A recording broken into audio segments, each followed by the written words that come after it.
I would hate to see Dawn pull all her hair out. What a waste.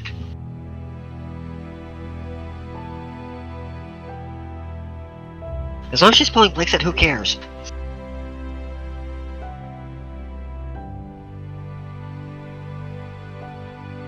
I'm sure Blake would.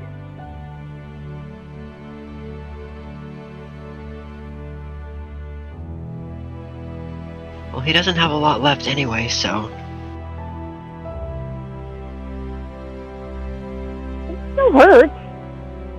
True, but I think he'd prefer his hair being pulled out than hers. Probably, yeah.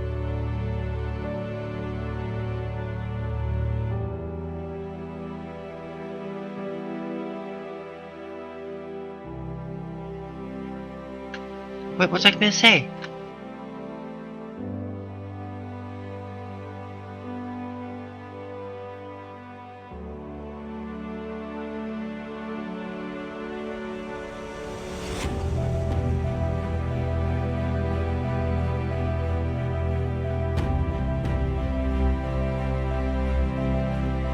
Ah, that explains it. That's what I had when I had it up on my. I was hearing the echo, everybody's echo in my headphones because there's a slight time lag.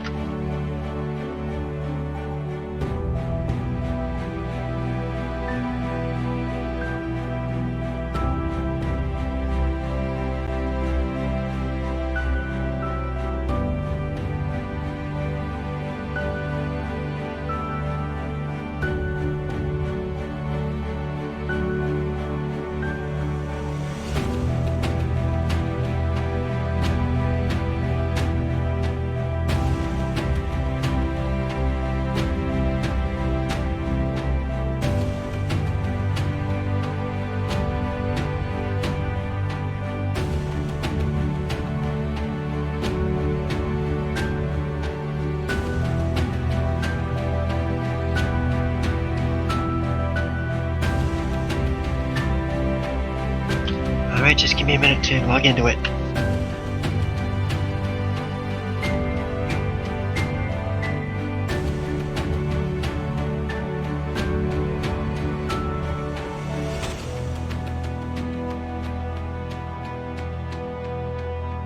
At least now I'll be able to actually do some decent notes for you, too.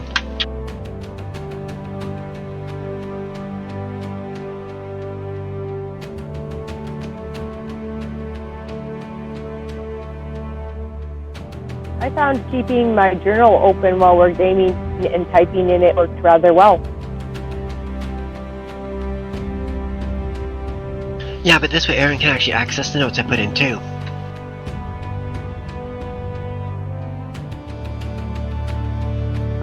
I'm pretty sure that he can access our journal entries.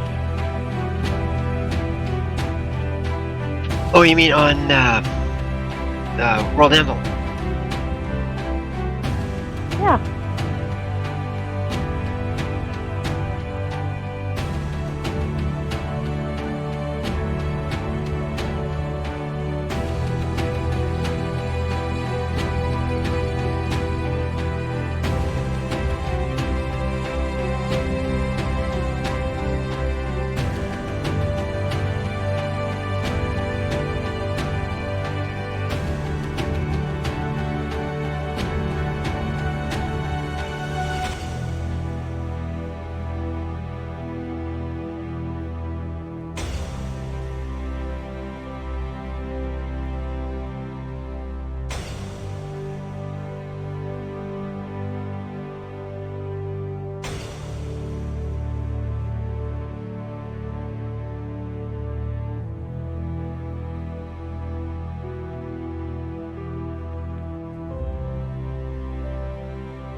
Oh, wait, can...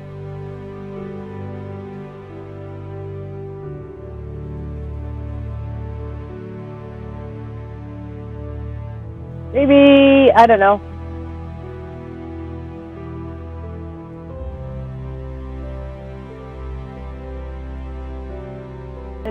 Say, maybe babble about, elf food or something for a few moments.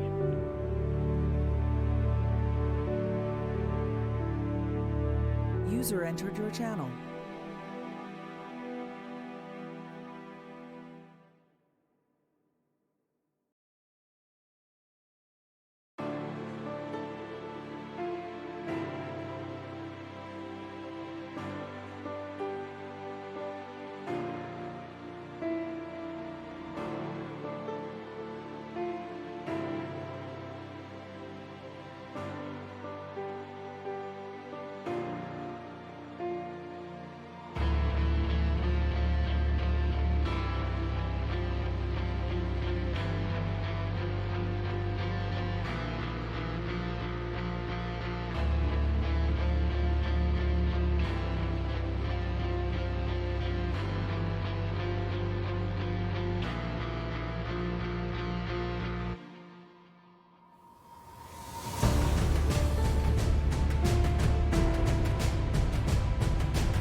Yeah, that's because Yasma's phone is sick.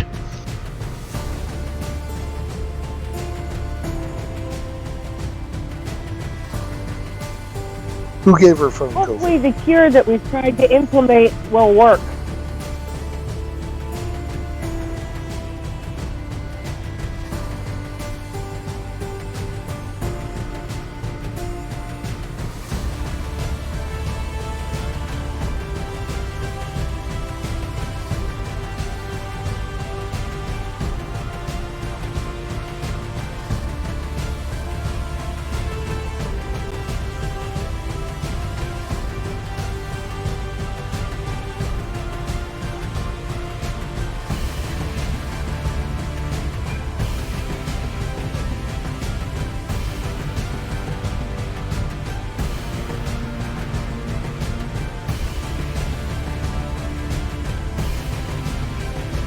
And Mike is live. And good evening, everybody, and welcome to Toy Soldiers Old School. We are on episode 6. I apologize for the late start. We are having some technical difficulties. A couple of our players are having difficulty logging into our TeamSpeak system. So they're going to come over here and get my phone. And it won't take too long. They only live a few minutes away.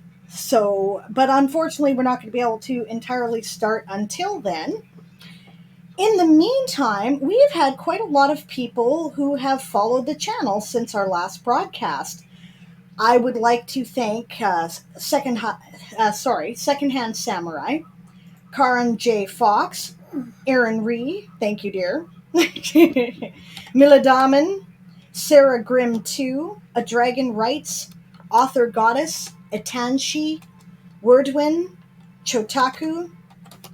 Oh, Wordwin followed me twice, apparently. Weird. Okay. True Undead Hero, V.A. Hauser, Bigfoot Bjornson, J.M. Baldwin 28, Rob Adeland, Danny Adventures, Lily Pandus, and Continuity Drift. Welcome to the channel, and I really hope that you guys enjoy the show once we get started. So just to, lay the ground information here, I'm Diane Morrison, and I'm a writer. We are playing in my Toy Soldier Saga universe, which is a Napoleonic Wars era sort of flintlock fantasy space opera, if you are just tuning in for the first time. And for those who are here, we might as well introduce ourselves. I am playing Celine Wintermist, who is a she-elf, a moon elf, for those of you who are more familiar with other campaign settings. She is an idealistic young priestess and witch of the moon goddess Arianrod. True Undead Hero says, I thought you were Sable Aradia. What other lies are there? And your pronouns? Oh, yes, of course. She and they, either one is fine. Sable Aradia is my online name and my pen name when I'm writing as a pagan nonfiction writer. So I am both, to answer that question. Not that it was really a question, he's teasing me, which is cool. All right, and who would like to reintroduce themselves next? We'll go with Rowan. Hi, I'm Rowan. I live in northern BC, and I play Von, who's a very sort of happy, go have some fun druid who occasionally has some very insightful ideas. Okay, and then My pronouns are she and her. Taz, are you at your computer? Yeah, I'm here. Okay, introduce yourself. Hey, I am Kaz. I also go by Gmendo99. I play Ardent Spellsword, a Kensai Magus who is a crafter at heart. Okay, and Chris. Hi, I'm Chris. I'm the new guy to the group. I'm the only Yank in the group as far as I know. Yep. I play Arian. He's the kind of grizzled, older, enlisted warrior elf. Annie, or green elf for those of you who are more familiar with that. He's kind of got a grim up front, let's swing the swords and ask questions later type of. Okay, and Yes. your pronouns. What pronouns you go by, Chris? Everything except late for dinner. That's what he said last time. Ah, Yeah, that's true, but he and him works. okay.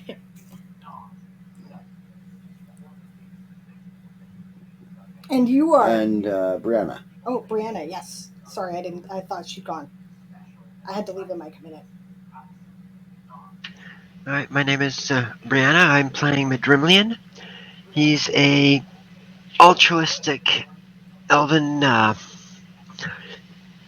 intelligence officer. He has a curmudgeonly type attitude half the time, even though he can be rather fun-loving. I also go by Siobhan the Writer on Discord, and my pronouns are she, her. Okay, we'll have Crowley and Yasma introduce themselves when they get on. But in the meantime, I'm the game master. My name's Aaron Ree. That's R-I-G-H, Ree, spelt exactly as it sounds. Like all Gaelic. Yeah, like all, sure, okay, whatever. And I play Ruavel Sunfall, who is destined to become the father of the protagonist of Sable's Diane's book, right? Shandar Sunfall. And he's an Alfar, which is a gold elf for those who are more familiar with that setting. All right. And he's a bit of a prat, but he means well. Sort of a shit disturber, really. A little bit of a shit disturber, yeah. But he means well. Right? And my pronouns are, well, he, him, really, but Lord and Master for all of you people. He'd like us all to call him Lord and Master. Wait, I thought it was Goof and Ball. But this, or Nut in Case. Well, Goof and Ball is what he said last time. And Nut in Case was a couple times ago. I don't know. I still think it's Almighty Evil One.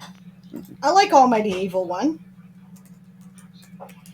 All right, so if you're checking out the stream, I hope, because I'm fairly new to Twitch, that I have successfully installed a couple of add-ons.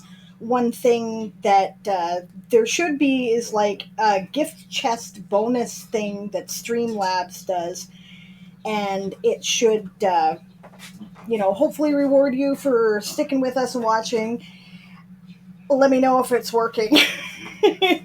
That's because because I have no idea. I can't. They do some weird things on the Twitch channel. I can't see when I'm hosting somebody anymore.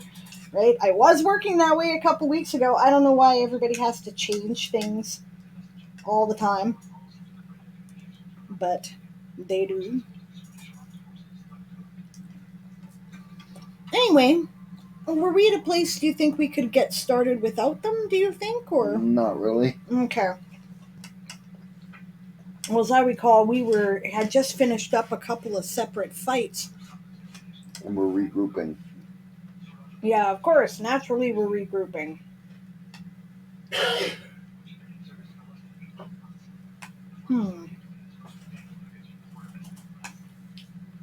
Well, if anybody has any questions, feel free to ask them. I'm pretty good at babbling incoherently for several hours if you give me the opportunity, so. And if you're in the chat, feel free to ask. Whatever, we'll answer.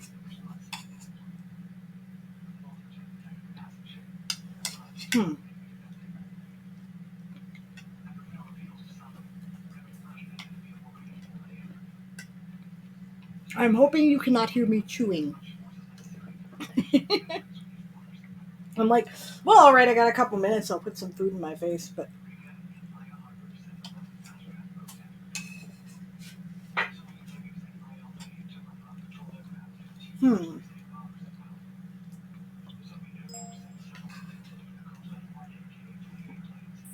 And silence overwhelmed the unwary victim. Yeah, I know, right?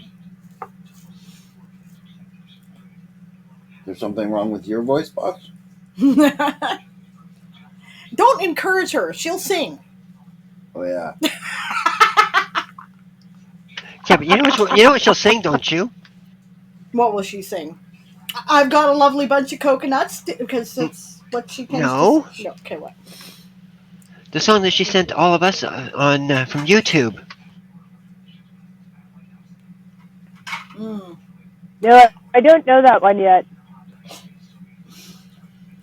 What's it like to play in your own created universe, says True Undead Hero. Is it fun?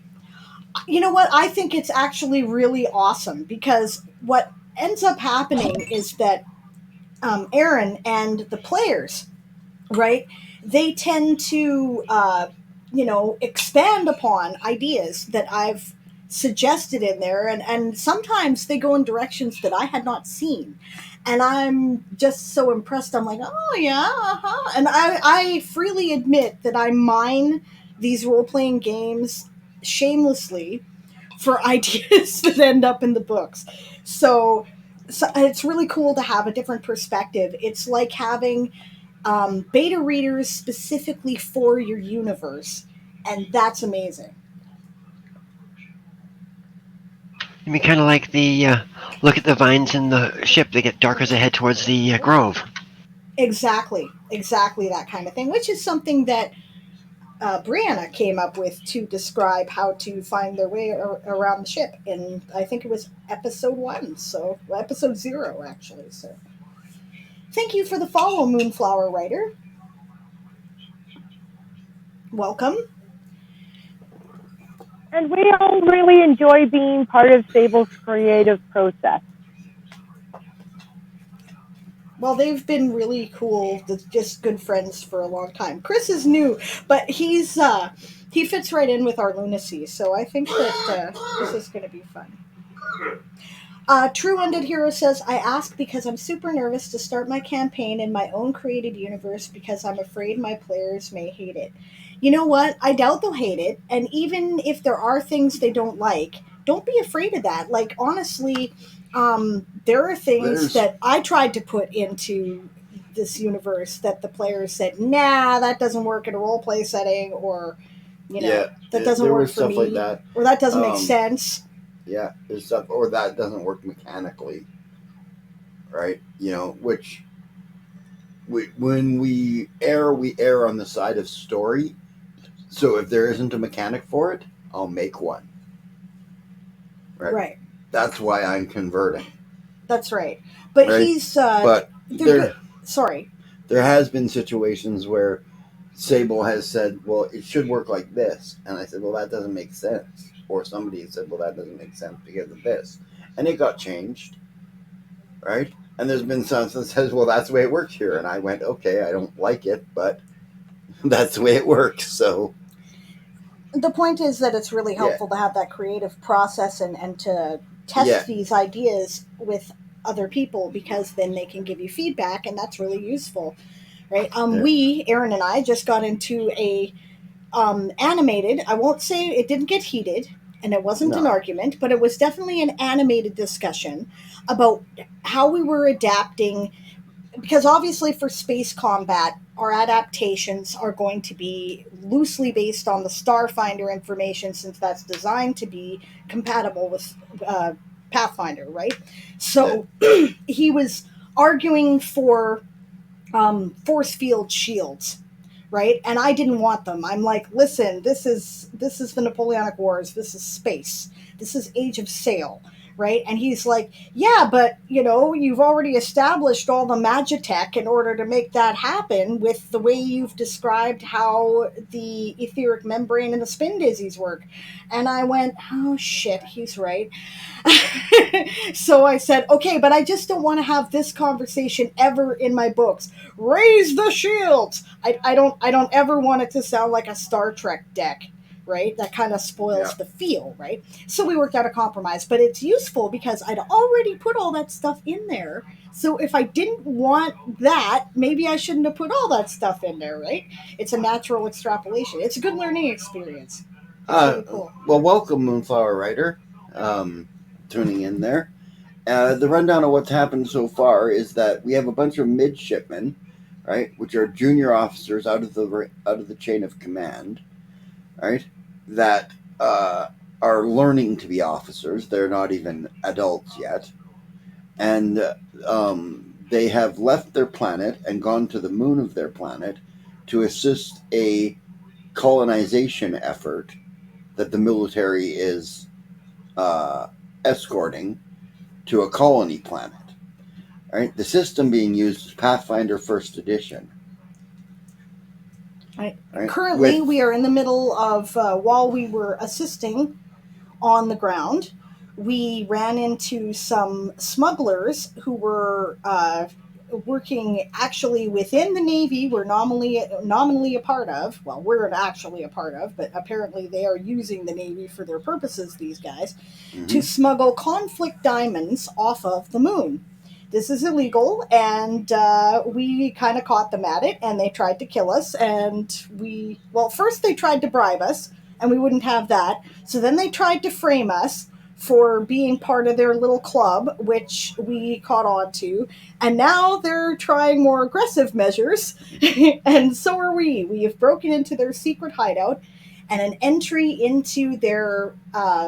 there's a basement under a bar that led into a mine. We just got into initial fights in the mine. We freed a bunch of people went missing. That was another thing. We found out that a bunch of the homeless people on Arian Rod had gone missing. That's the name of the moon. That's the name of the moon. And we we rescued a few of them and fought some ogres, and may now be fighting a dark elf, but we kind of split off into two groups because the enemies kind of split up, and now we're regrouping. Unfortunately, at the moment we are waiting for other players who are they were having technical problems, so they're going to come use my phone, but they got to drive to my house in order to do that. Yeah, we are practicing. What was that? Just for clarification, all the other people are officer types. I'm a sergeant. I work for a living. Yeah, yes. That's right. Chris's character, Arian. Did I pronounce that right? Did I have that right? Yeah, Arian. Yeah, Arian. Okay, Arian is a more experienced, grizzled kind of enlisted dude who has been sent along to babysit all of these silly midshipmen. Well, thank you, Moonflower Writer, for saying this sounds like a super cool campaign. That's awesome. I really hope it is. It's a lot of fun to play in, that I can say. maybe we should get started with some of the regrouping here. Well, they got to regroup with the rest of the characters. That's true, but we're almost half an hour in at this point. Yeah, okay, I'll just NPC them along, I I'm sure guess. Vonvid could spend some time briefing at what happened upstairs. Yeah, we'll figure it out, but we'll get started here anyways. Okay, you guys choose not to pursue the people back down into the lower cavern that were coming up the stairs. Right? Because there isn't enough light down there to see. Right, but the sergeant had an excellent suggestion, and that Which was? that we would split off into a couple of groups, commanded by the ensigns and perhaps himself, take some of the marine backup that we have upstairs, right, and split off into the tunnels that way. I seem to remember that was the suggestion. Am I correct in that? Yeah, they went. Well, sorry. I was wanting... Was that right, Chris? Yeah, that was the suggestion. That way we have enough force to not get overwhelmed and ambushed, and we get the officers in charge. Right. Okay, I think Celine thinks this is an excellent idea. Right, so this is what she would like to do. What are we doing about the dark elf who is back in the hallway there? Oh, you mean the one that's been chained up? Oh, did we chain him up? Okay. Yeah, that was they the other chained him battle. I'm sorry, I was in and out of the room while that was going on because my character was not involved. So, great. And I believe he's sleeping for a good while. Yeah, he took a little nap now. Got it. The kind that's induced with a knuckle to the brain. Understood. Or 3. More like sword hilt. Sword pommel. Yep. Was it the sword pommel? Thunk. Yeah. Yeah. 2 from Adrimlian and 2 from Arden. That's great. Right on. Okay. So Celine advocates for the sergeant's suggestion. Okay. And this might be a good opportunity because what you can do is you can put Yasma and Crowley in a group and... Yeah. And Adrimlian concurs with that that statement. Okay. But first we have to get Yasma and Vonvin from upstairs with the refugees. Yes, let's go back and collect them. Yeah.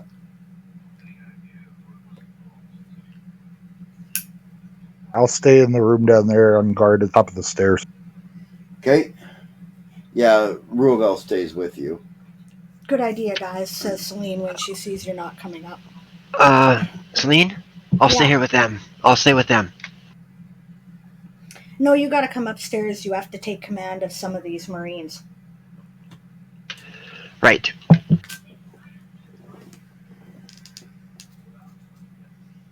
I know, we're actually real officers now, kinda, she says. Oh, Loki forbid. I thought that's what you wanted, she says. It is, but you know me. Gotta complain about everything, she says, raising an eyebrow. You know I'm a curmudgeon. Now you pretend to be one, she says. Let's go. He chuckles and follows her. Yep. So I assume we'll spend a few minutes kind of touching base to explain what's going on. Right. But I don't see any need to get into that anyway. No. Because they were there, they heard what happened. And so. Vonvin knows what's going on, so... Yeah. Alright, and Xerxes was up there with them. Right. I forgot about Xerxes being up there with them. And when we get back up top, Madriman's actually going to call out for Carissa U Crescent. A what? For what? For Carissa U Crescent. Yes, is Carissa U present here? among the refugees. Yes, she says. Oh, good.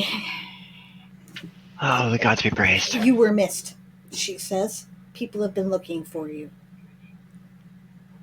Are you guys all right? Is anybody injured? She says. Not more than whips, says one of the men. Shakes her head. She says, So does Midrimlian. I He shades. will be back to deal with that, she says. We're going to go pursue the people who did this, she says, and I might need to keep my people alive, she says. But when I come back, I'll deal with that. In the meantime, here, right, and she'll quickly take some plantain, right, and whip up an astringent tea, right, or get it started, get someone in charge of that, and because we're in a kitchen, right? Yeah. Yeah, and say, now when this is done, wait for it to cool a bit and dab that on the wounds, she says. Okay. It'll prevent infection or help clear it up if there is any, she says. They nod. Okay, Is there anybody who needs more serious medical attention immediately? No, there isn't. Do you know how many of them there are? No, they shake their heads. They're like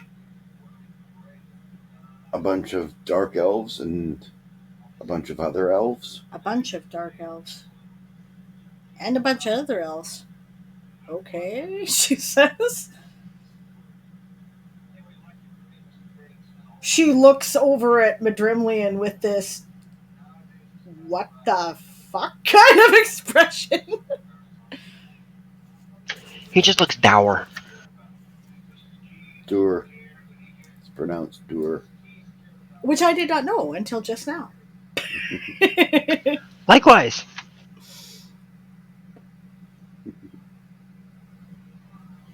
Okay, so I'll take command. How many Marines do we have up here? A platoon. 25. 25. Platoon. Okay. So in that case, we better leave some of them up here. Right? I think that, if I remember correctly, Arian suggested we take command of about 10 each, right? That's, I remember correctly, yeah.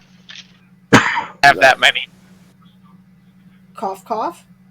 Yeah, there obviously there's not that many because I'd leave 5 up. Well, actually, no. If we're splitting into 3 groups, then I'd leave 5 each will be great. Yeah, Yeah, I thought there were 40. If there's only 25, then yeah, if we leave 10 up, 5 each.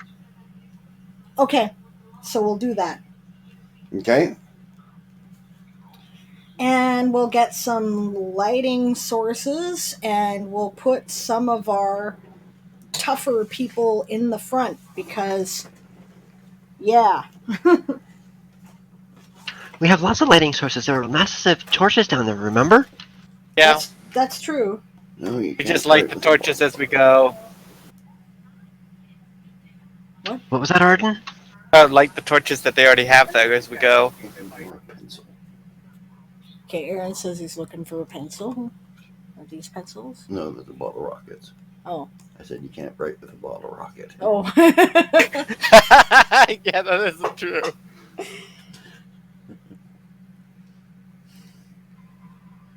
I found a pencil. Meanwhile, down below, Arian looks over at Ruvel.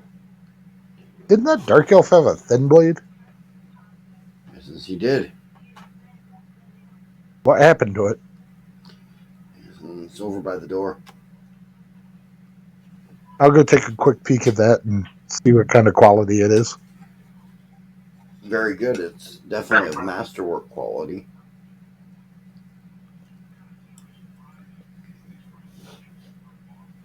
Sir? What's that? I say sir and hand it over to Ruvel. I go, this is a very nice sword. You might appreciate this. Let's keep it, he says. Have a thin blade. That's not quite of this quality, but for a noble, sir. First rates. He says, I use a long sword. He says, oh. Very traditional. Well done, by the way. Chris is going to be a lot of fun because Chris has like real world Navy experience. So Yep. Okay, so who's going into what group here? We're going to put in group 3. We're going to have Yasma and Crowley. Okay. Mm-hmm. Then Xerxes? Yeah, Xerxes can go with them. That would make sense. It's not like people don't know who he is anyway, do they? Yeah. I Or do don't. they? No, some people I'm don't. just an enlisted guy, remember? I don't recognize the prince right off.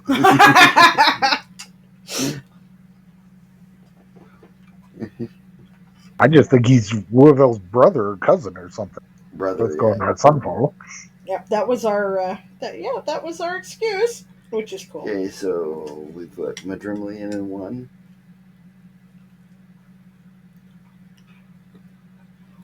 And Celine in the other.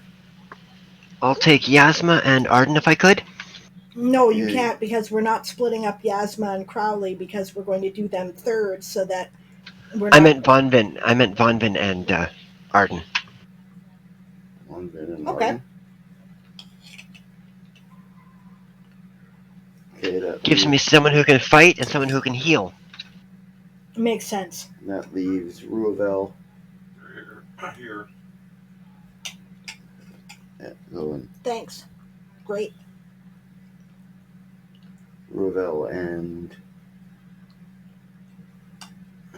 Arian. Arian. Thank you. So My 2 brain is updates. just- One is that True Undead Hero says, "Man, you guys are really good role players. I'd love players like you." Well, thank you. We love doing it. It's lots of fun. And I understand that our other players just arrived, so that's great. The phone is already out there waiting for them because we're trying to still maintain some degree of social distancing. Although the province of BC, where most of us live, said, okay, our cases are in the single digits now for new cases, so they were starting to open things up a bit. They said you can have a gathering of up to 6 people, so we had one yesterday. We were all outside and still practicing distancing, and some of us wore masks and some of us didn't, and either way, it was really nice to see each other again.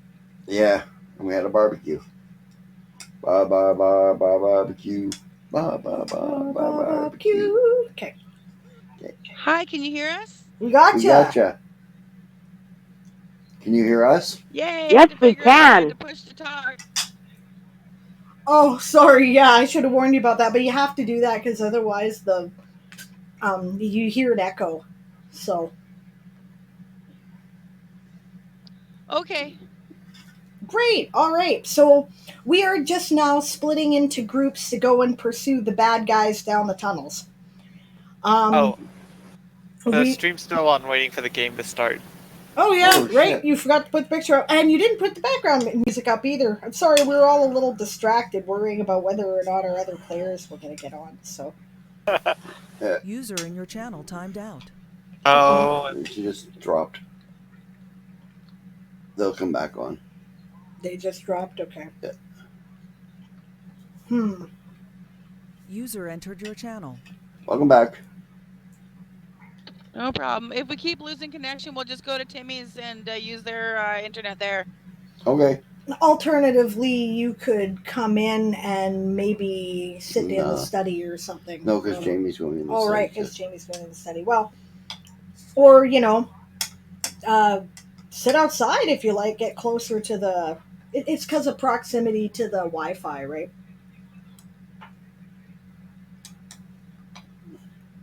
maybe. If the porch is clear, that would probably be good. Oh, the porch No, is they full can't of stand junk. on the porch for. No place to sit out User there. in your channel timed out. And Yeah, then they the dropped back again. one. We're losing them Yeah, again. there's no place to sit out there. Okay.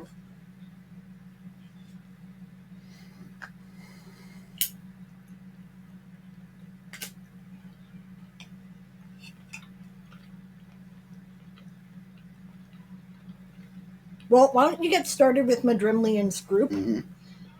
I will go out and chat at them. And we could use some of that creepy User background entered your music I channel. found. Okay. And I'll be right back. I'm just going to touch base with them. Okay, so we're going to we'll take the right hand passageway.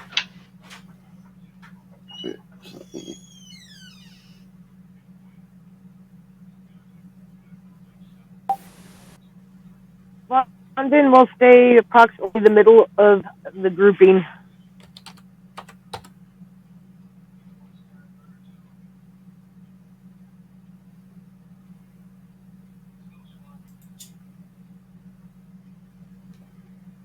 Alright, Madrimlian is paying attention for anything out of the ordinary.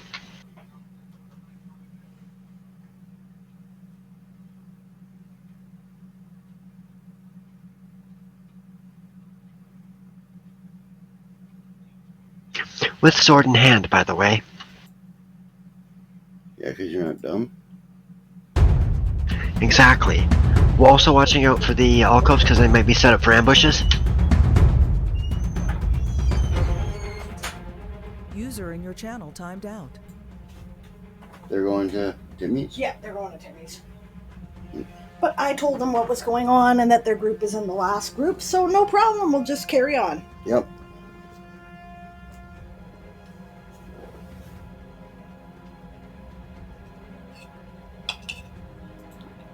Okay, Madrimlian, you guys head down the right-hand passage, which goes on for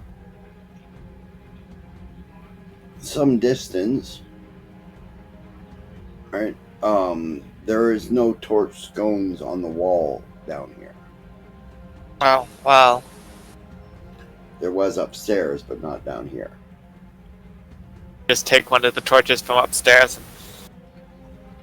Yeah, we did grab torches from upstairs anyway, so...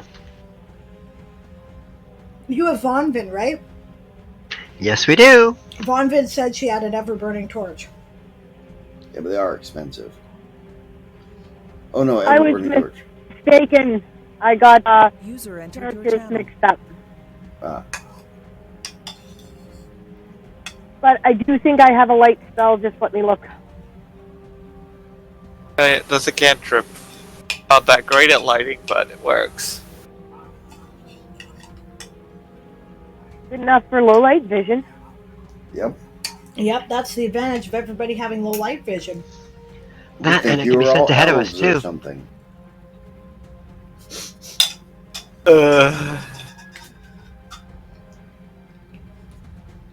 You have to cast light on something. There's dancing lights with cantrip. We can, The there's lots of Bunch things of to cast light globes on, of like... lights. Alright, I'll shut up. I'm dead. I'm not there. Yeah, we always cast light on top of Arden's head. Unfortunately, light is not of my prepared Orson story, guys. Okay. Torches we Eat go. water, mending, and slice one. Well, Arden did say he had a moon rod in hand. I do have moon rods, yes. I don't know if they'll last longer than torches, but... I figured, well, I'm not there. Shut Fine. up, man, you're not there. Madrimlian will take his flint and steel and light a torch. Okay.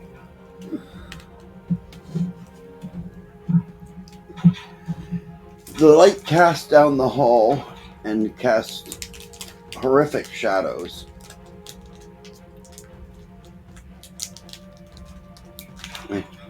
Making you spook and jump at almost everything that happens. Alright? From the click of your boot on a rock to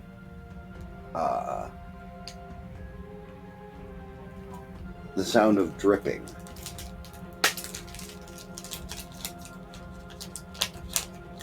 Freaks you out because the shadows are warped.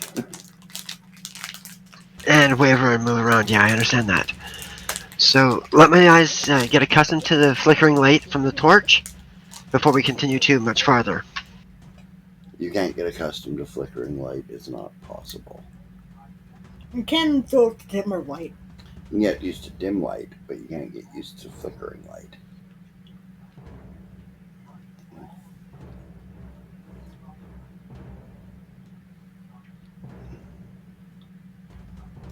But anyways, you start to hear the sound of dripping.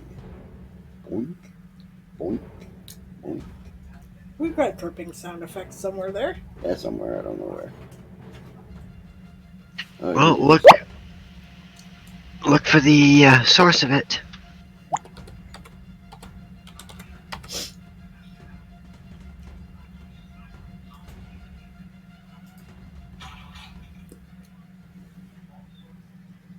Is the pathway still leading downwards? You're not sure. Not a dwarf. You're not a dwarf.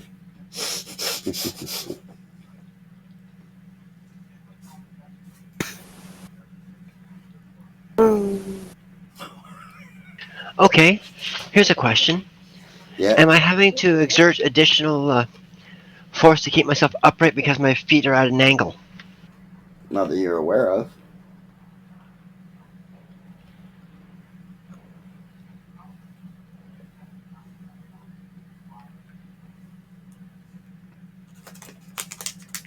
How deep have you ever been underground, Brana?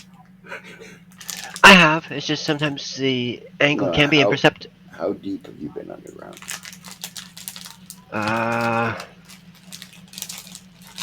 About half mile. Then you should be aware that once you get down there, it's almost impossible to tell.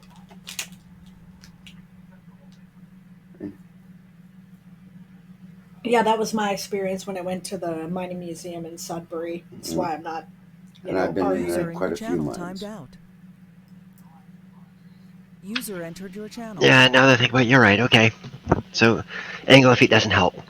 No, because it's not like the floors are completely level.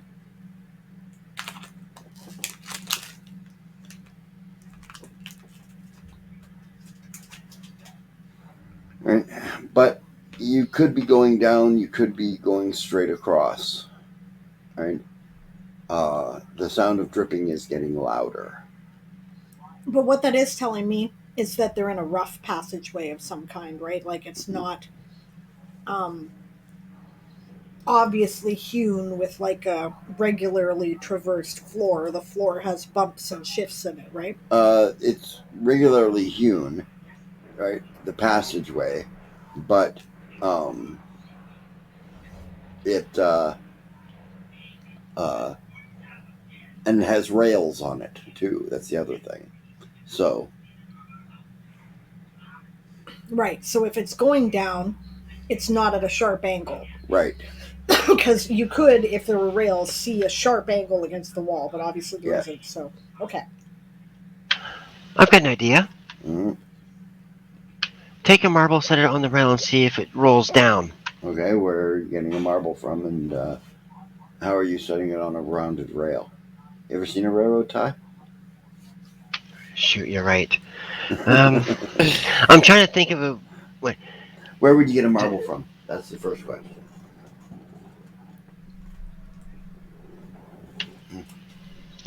Good point. I don't have any marbles in my. Yeah, Equipment. you have no marbles. We know you lost your marbles ages ago, We know you Brianna. lost your It's marbles, okay. Brianna. It's okay. Actually, I know what I could Well, it use. is Madrimlin. He might be able to pull one out of his ear. That's a good point. Yeah. Well, at least the future Madrimlian will. But this is the young Madrimlian who has learned how to be wise by making stupid mistakes with hard experience because he's young and dumb like the rest of us. The other thing is, I do have money on me, so I could always take a. Well, are the coins round? Reasonably. I mean, like, they're not round, but they're reasonably round. They would roll. Right? Would I Especially be able- silver coins or copper coins. I was thinking a copper coin. Set it on its edge on the rail and see if it rolled, like right in the at the apex, like the highest point, Yeah, I get and, you. and see if it'll roll. If it rolls either way, or if it just falls off. Roll me a d20. By the way, I think this is a good idea, Brianna. Good thinking. Yeah, 13. 13. User entered your channel. Yes, it rolls the direction that you're going, and then falls off the rail about 6 inches later. But Oh, True Undead Hero has a good suggestion here in the chat. What about a musket ball? Of course, I don't know if Madrimlian uses firearms. Personal firearms are kind of rare in this time. No, he does not. If you did, that would be a freaking brilliant suggestion. A musket Yep. ball would work excellently. Yep. Yeah. Well, apparently it seems like we are still going down, just not very steeply. Which means with that sound of dripping water, if we can find the source, we may be able to flood the chamber. I don't want to think about that too much, but it's a possibility.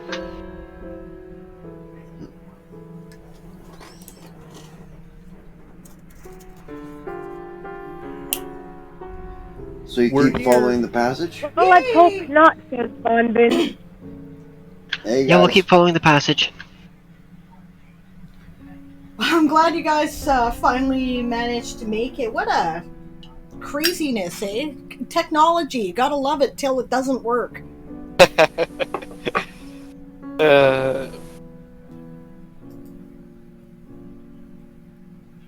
Well, you gotta remember, computers and other technology are only as smart as the people who programmed it.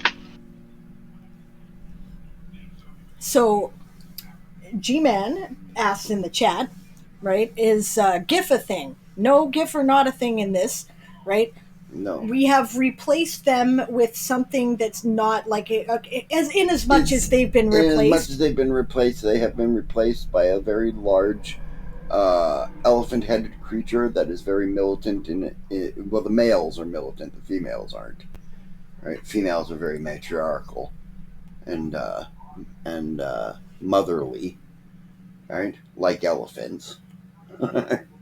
And they are like giant elephant-headed guys Called the Arapata, but they Yeah. do not have the same love affair with firearms. that GIF do. A True Undead Hero says another idea is skipping a coin. Supposedly, if you skip a coin in an upward shaft, it would more than likely come back at you. And actually, that's not an untoward idea either. So, cool. I think if we wanted to confirm that, we could always ask Jamie. Right? Yeah. I'm just going to keep giving people what our audience says in the chat, by the way. I figure that's fair. So, that's a good idea. Yeah, but we're still following the path, and I'm still looking for that source of dripping. Yeah, the path ends abruptly. You see it coming up ahead of you, right? And the passage leads into another passage that you can see the walls are not existent left and right, and they are in the far side, so therefore you're entering a T intersection. Right? And you can hear the sound of trickling water.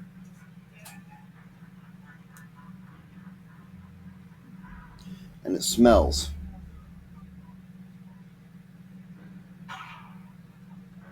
What does it smell like? Like poo-poo caca.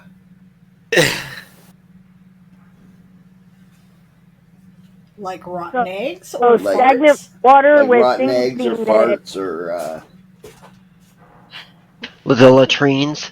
Yeah, Uh-oh. I was going to say, is it more like a rotting plant, a sulfur, or rotting animal flesh? more like the smell of shit.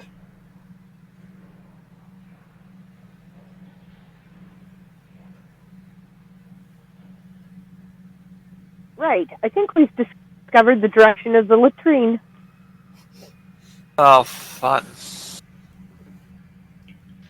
Yeah, well, we still have to continue, so I think we'll leave two of the Marines here to guard our backs, and we head down on the right again. All right. Okay, when you reach to the T intersection, you take a look. There is a stream of water running through the center of a brick tunnel. A brick tunnel? A brick tunnel, yes. Oh, I know where they are. Okay.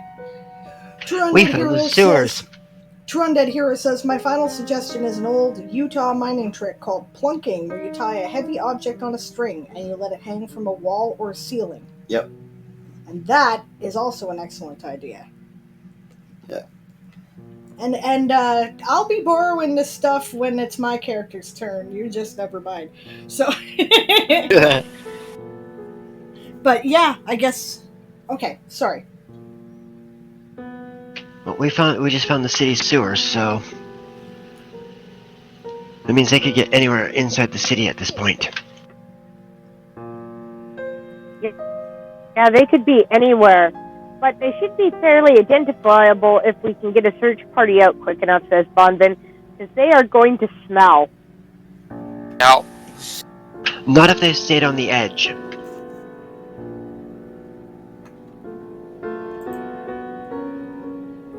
That odor still sticks to your clothes. It is awful. Bridget hesitation. Yeah, he's right. Doesn't take much. Just a simple 0-level spell. And it's gone.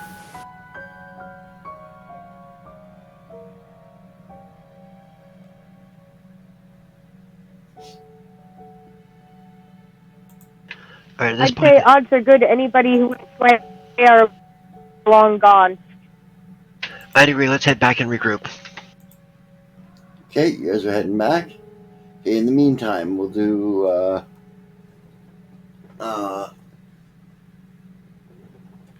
group 1, I guess, that we just did, so we'll do group 2. Alright, that's Celine, Rovel, and Arian. Well, I'm willing to let Yasma and Crowley go first if they want, because they haven't had much chance to play and a lot of general bullshit going on, and sometimes it's really nice to just get into it after that happens. So. Yeah, I hear you. Would you guys like to, or do you want me to go first? We're still eating, so you guys can go first. Okay. All right, we'll go first then. Okay, so we head down into the passageway that we are assigned with. Who have I got with me? You've got Rovel and Arian. Oh, I've got the competent people. No, okay, I'm sorry. I'm kidding. Crowley and Yasma and Von Vin. Okay, no, everybody's competent. I'm kidding. Everybody's competent. I'm just joking. Right. I'm glad to have the sergeant with me, though. Yep. And a couple of meat shields. That's nice. Okay, sorry. Anyway, no. Okay, so I asked them, do you guys have any experience in this kind of thing? This is the furthest I've ever been underground, says Rovel. This is sort of freaky and weird. Elves are not meant to be underground. Looks to the sergeant. Well, I mean, training, but really active. Meanwhile, I pick up my sun rod, which is still laying in the middle of the room, and go, at least we've got light. Yep. That's true. We might as well grab some torches just in case, which she does. She says, all right, Sergeant, you go ahead and take point. You have more experience than anybody else, she says. All right, I'll tuck the sun rod into like a... Rovel holds his hand out. He'll take it. Rovel hold the sun rod. Okay. He only fights with one sword. Tuck it into the top of my quiver. So Actually, let me handle that, she says. Yeah, you're going to need your weapons more than I will. She doesn't fight, so... I do. She says, but I'm better used as a healer. She takes it. All right. What? Yeah. And then I look at the other... I look at the other enlisted Marines. Mm-hmm. Sergeant? Your job to keep these guys alive. Don't worry about me. Yes, Sergeant. Take point. Nobody's expendable, says Celine sourly. Yes, ma'am. But Okay. the job. Take point. Go ahead. Yep. And she'll follow up. Okay.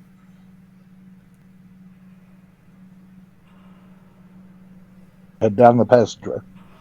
Yeah, the passageway leads down and then veers sharply. Well, you guys are taking the middle passage, I take it then? That would make sense. Right. Veers sharply to the right, about 30 paces in.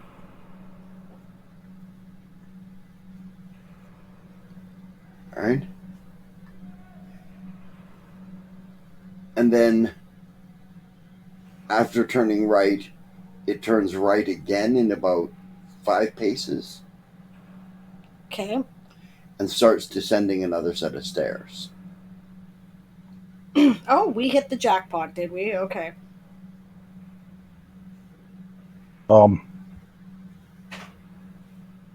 She looks to the sergeant when he makes a noise. All right. I look at one of the enlisted Marines. I'm like, all right. Feet back up the tunnel. If anybody comes back up, tell them where we went. I'll head down the stairs. Okay.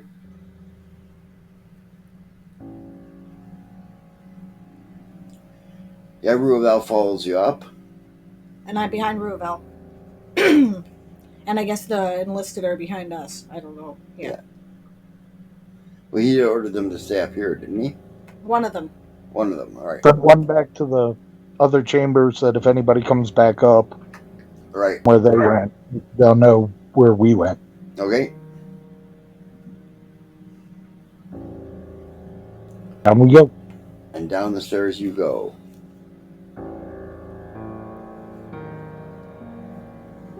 Well, Good keep my creepy eyes and music. ears out. Yeah, the music's perfect. I don't know. They can't hear it through Yeah. TeamSpeak, though. So, You can't hear it yeah. on the TeamSpeak. The timing's excellent.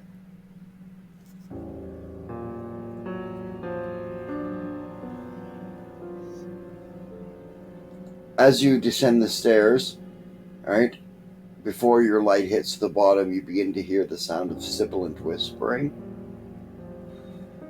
Oh, yeah. Do one of these, put my finger to my lips. And... Not that I have any special training, but listen to see if I can make it out. Roll perception. You can make a perception to their area. All right. Arian notices the lint in his belly button. It's like, Rolled a 1, did you?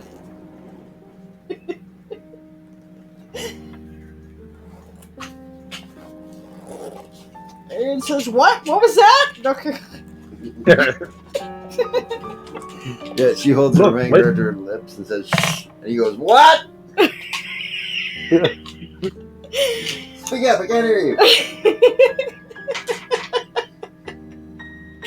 I rolled 21, actually. Okay. Good roll. You hear 2 voices. Okay. Distinct voices. Male, female, elven, orcish. They're whispering, so. Ogre. Well, oh yeah. They're not ogres. Okay. Alright, Not, they're too bright to be ogres. too bright to be ogres. This conversation is using little words. Right. And what language is it in? Elvish, I assume? Yes. It's a Elvish. dialect that I know. No. Interesting. You can pick out a bunch of words out of it. Right. Okay. Ruavel whispers, what do you hear?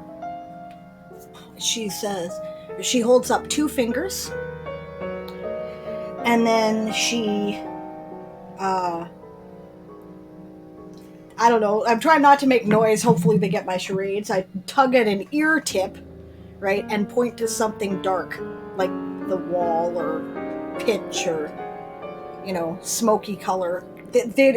the dark elves in our setting are not necessarily black-skinned. They can be, but they can also be smoke gray or and various shades thereof, sort of a silvery tone. yeah.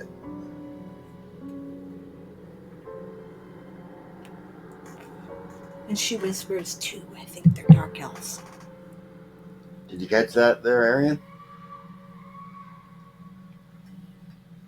I roll a 10 on my wisdom check to see if I can figure out what the hell they're talking about. Well, she just whispered there's two. I think they're dark elves. Hold up the sword, point that way, kind of like give the what are we waiting for look. Yeah, she nods. Yep. She gets out her, I don't know, I'll get out a spell component. Ah, hey, I've got something that's useful.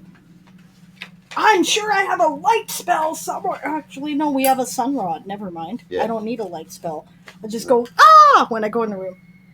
Yeah, hold the sun rod up. Uh-huh. Yeah, you know, ah, that's the noise of light, right?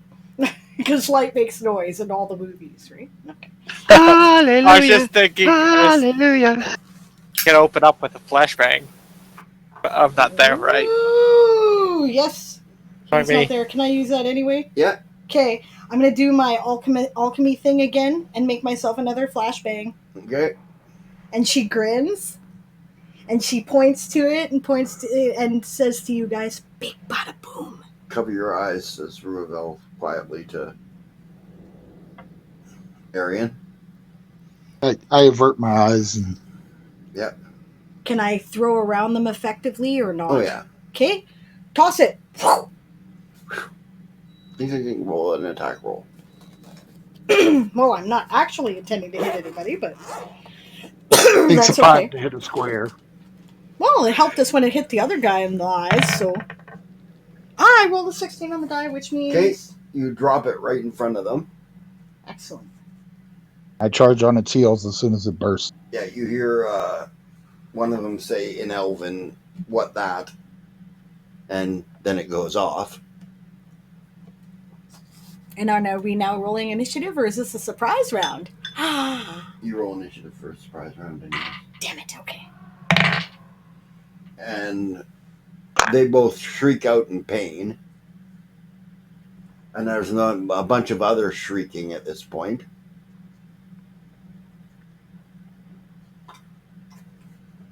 And now make an initiative roll. 11. 13. Okay, 13 has it. What did you roll? 11 for Ruavel and less than Okay. that for both of them. All right. All right. I said I was charging as soon as it bursts, so I'm rolling in. Fight Can I reach them? music. Oh, we need some fight music, she says. Yeah, I gotta find some fight Where's Marcia Cambridge? Axes flash, broadsword swing, shining Shining armors piercing a ring. Horses run with a polished shield. Fight those Fight bastards, those bastards till they they yield. yield. Midnight mare and blood red roan, and fight to keep this land This your land own. our own. Sound the horn and call the cry. You know what's happening is that you've got a slight delay that you're picking up, so we're not singing in unison. Okay, there we go. Now I got fight music. All right. Can I reach one of them this round? Oh, yeah. Go attack. 6. Weapon this round. That's an 18 on the dice, plus 6 is 24, and it's a critical threat. Critical threat. The roll to confirm.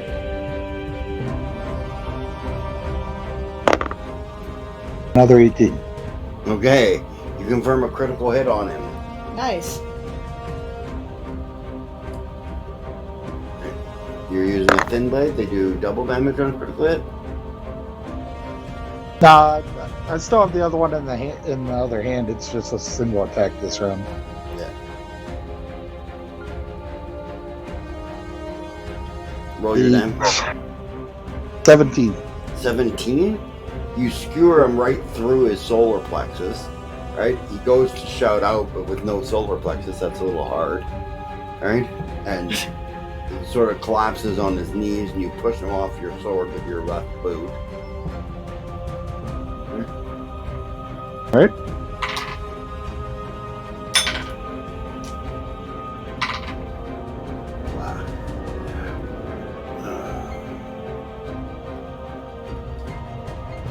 Rolling a bunch of dice.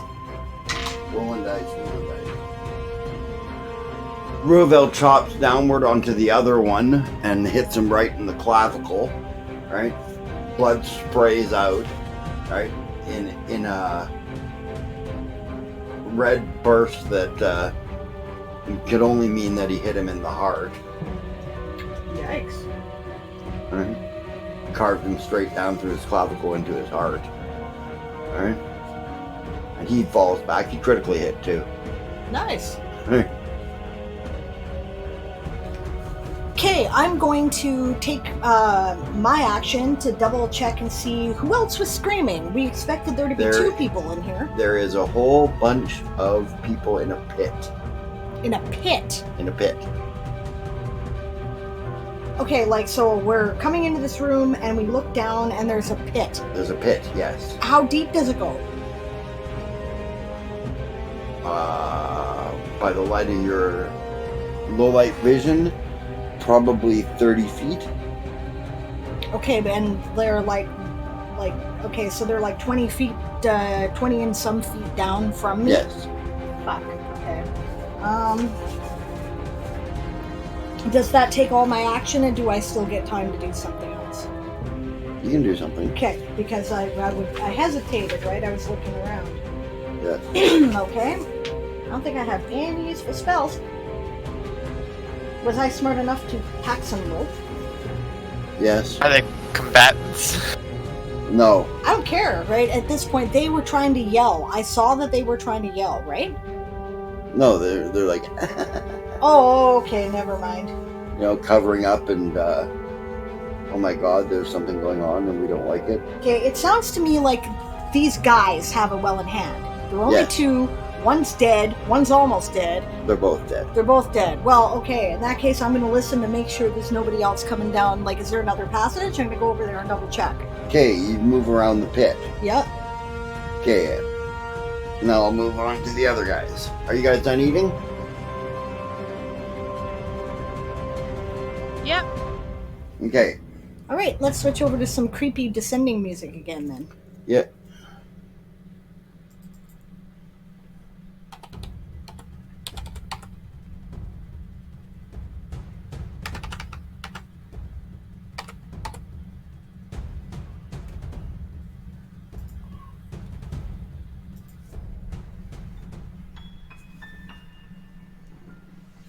Okay, before they headed out, by the way, because we didn't cover that because they weren't here, right?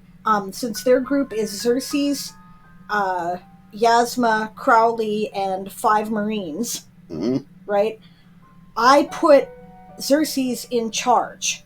Okay, because I figured that he had at least some semblance of command experience as and an he might have given an order once in his life. Might have done. So I figure, yeah. So he's in charge. Okay.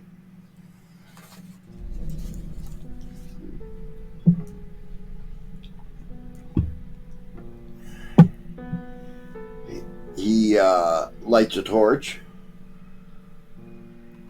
Oh, I advise him to listen to Crowley, though, because he seems to be savvy and know some things. And Yasma, too. Yeah.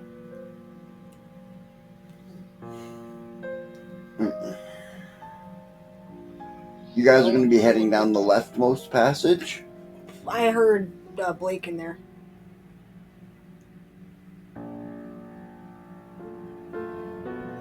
What about Crowley? Oh, he was just, she told Xerxes, who's in charge of your little group, to listen to Crowley, because Crowley's got good ideas. Okay. You got the best sight of us, Crowley, he says. Can you take the front? I can so. All right. I'll back you up, and Yasma, you can follow behind us. Okay.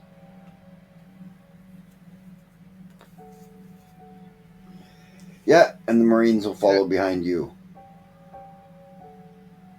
Okay, and say we're taking the leftmost passage? Yep. I gotta turn up your volume. I keep forgetting that I got her volume turned down. That's why we can't hear them. Gotcha.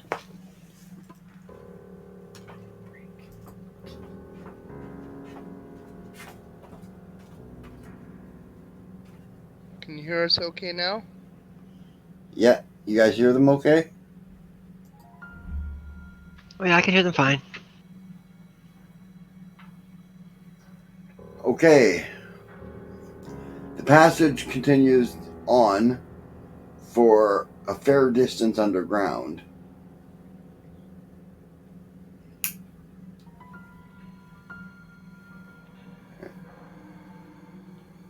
And then begins to suddenly and abruptly descend.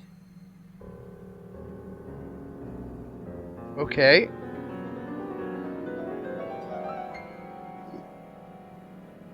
The passage goes from hewn to natural.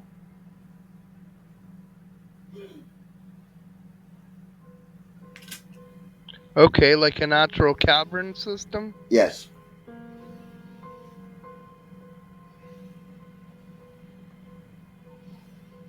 Okay.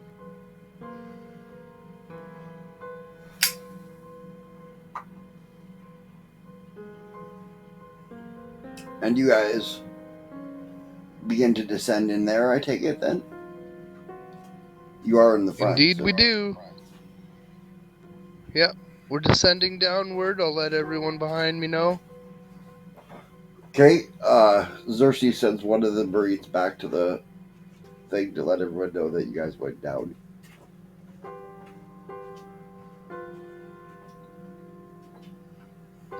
Good call. And you guys head down this passage. Alright? You climb down. It's more of a climb than it is a walk downward. Alright? And you reach a ladder leading down. Okay, can I see the bottom of the ladder? No. You can see that the ladder leads off the edge of this escarpment and basically into the abyss, because it's a rope ladder and there's nothing up behind it. It's just dangling in the air down into the darkness. Okay, I'll tell everyone to wait a moment, and I'll check things out first.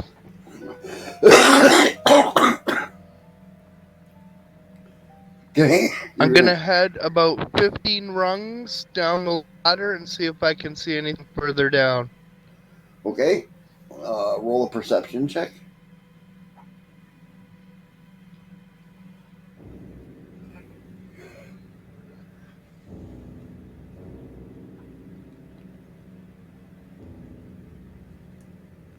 $20? Natural? Yep. Nice. Whoa. Okay. You can't see anything really. You can see the bottom of the floor barely. There's nothing to be seen. Okay, I'll tell everyone, I'll climb back up and whisper to everyone that it's clear to start climbing down. One at a time, I'll go first. Okay. Yeah. Yasma will go next. Yeah. That's what Xerxes says.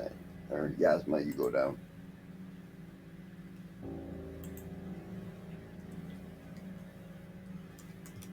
Xerxes follows up the rear end. He gets the Marines going down first.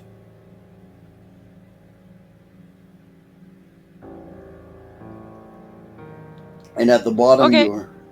at the bottom of the rope ladder, when the lights come down, you find yourself in a cavern.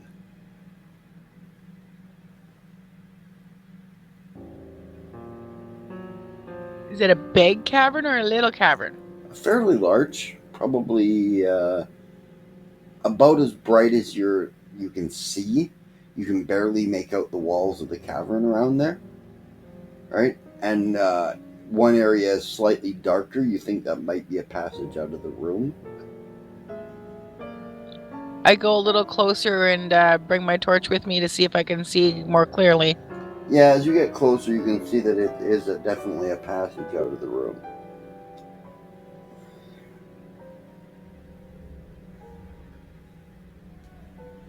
Is it the only one?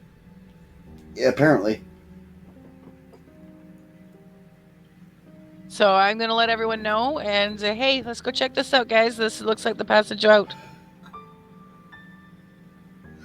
Okay.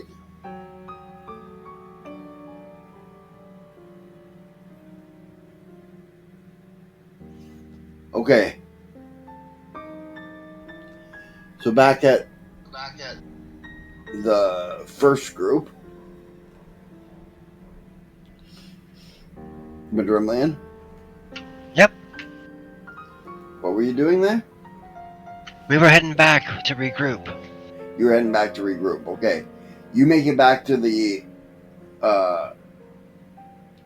stairs where the passage is split off and see there are two Marines standing there. Report. Yeah, they both report there's a staircase down the middle hallway that the officers and the sergeant decided to take. All right. The other one reports that they went down a passageway. All right. Of natural stone, unhewn.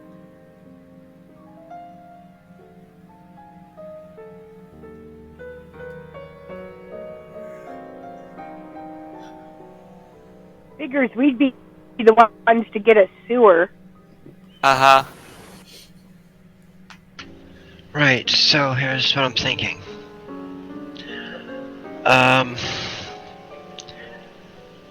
We leave one Marine here, and Arden and Vonvin take two Marines and head down Celine's way. I'll take two and head down Xerxes. Okay. Okay. Already? Okay, so that... And let the Marine know that just in case people do try to come back through the sewers to track us back, you're our rear guard.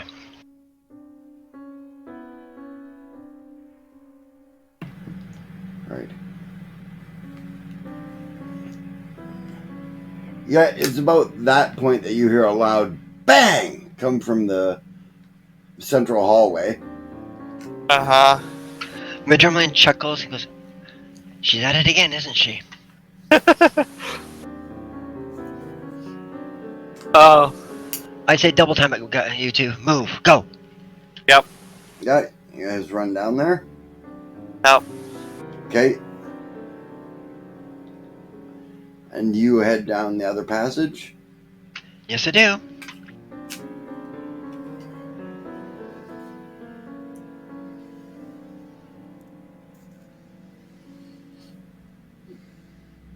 Okay, T2 with the pit.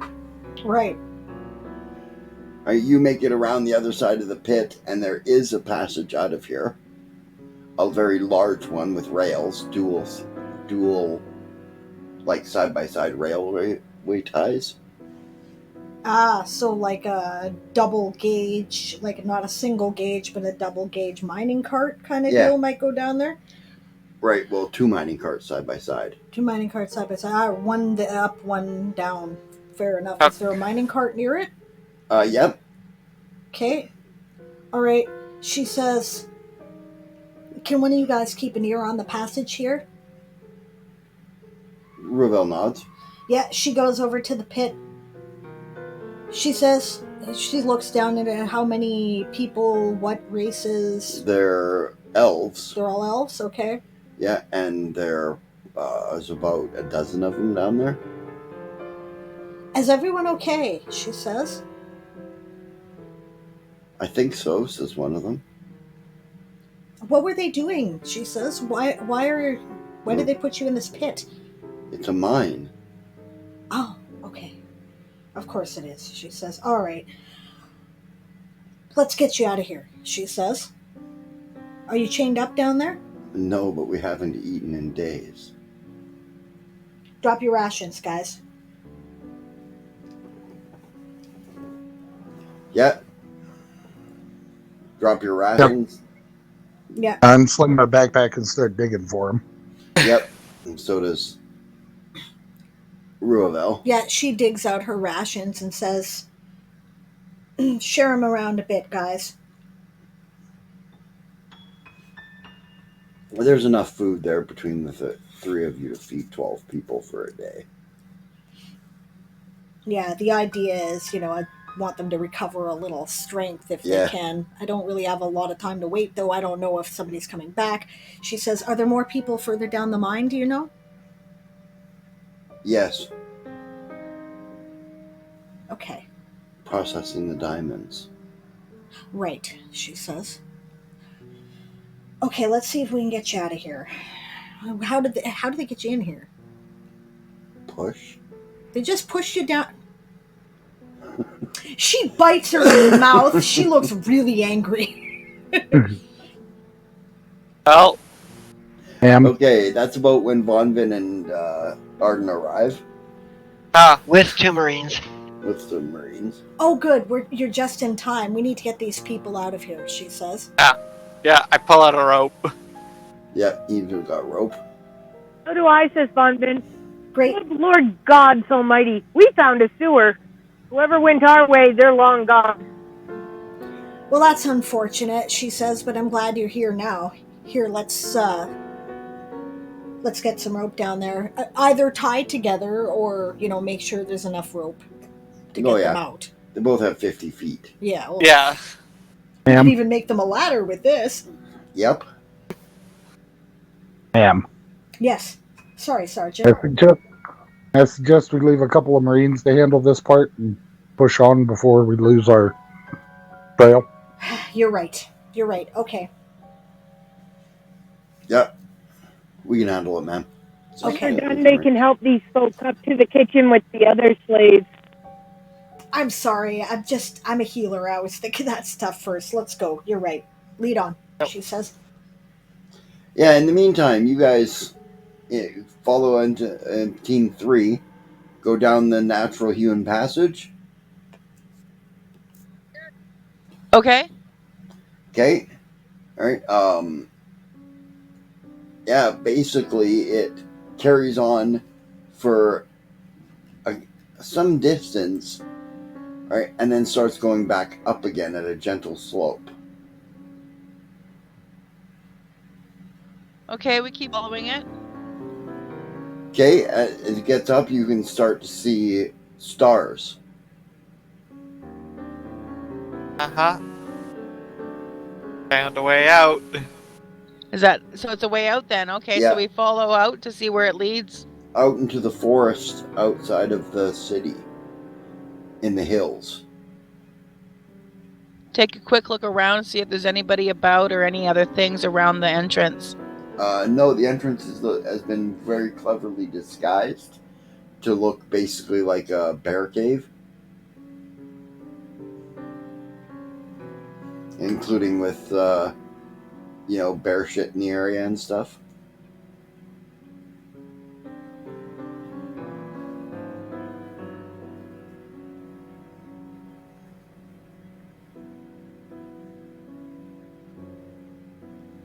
Crowley's gonna take a look and see if he can see where tracks might have traipsed off in a certain direction. Yeah, you can see there are tracks here, mostly leading in, but there are a couple of tracks leading out. Humanoid or animal? Humanoid. Boots. There are animal tracks too, though. They're older, though.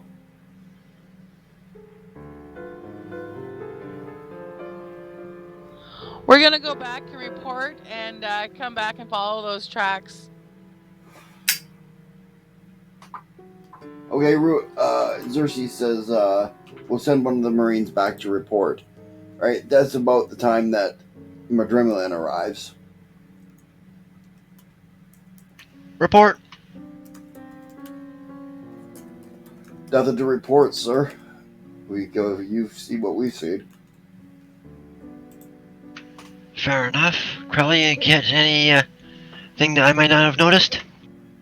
Just that there's tracks leading out of here, and there's old animal tracks.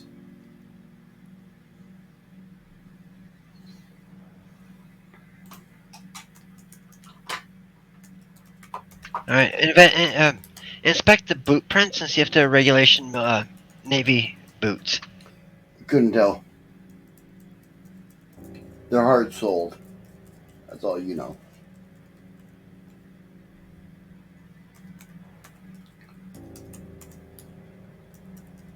Right, more tracks leading in and going out, so why don't we set up a tripwire? A tripwire? For what? The place is not there. We should follow these tracks to see where they lead.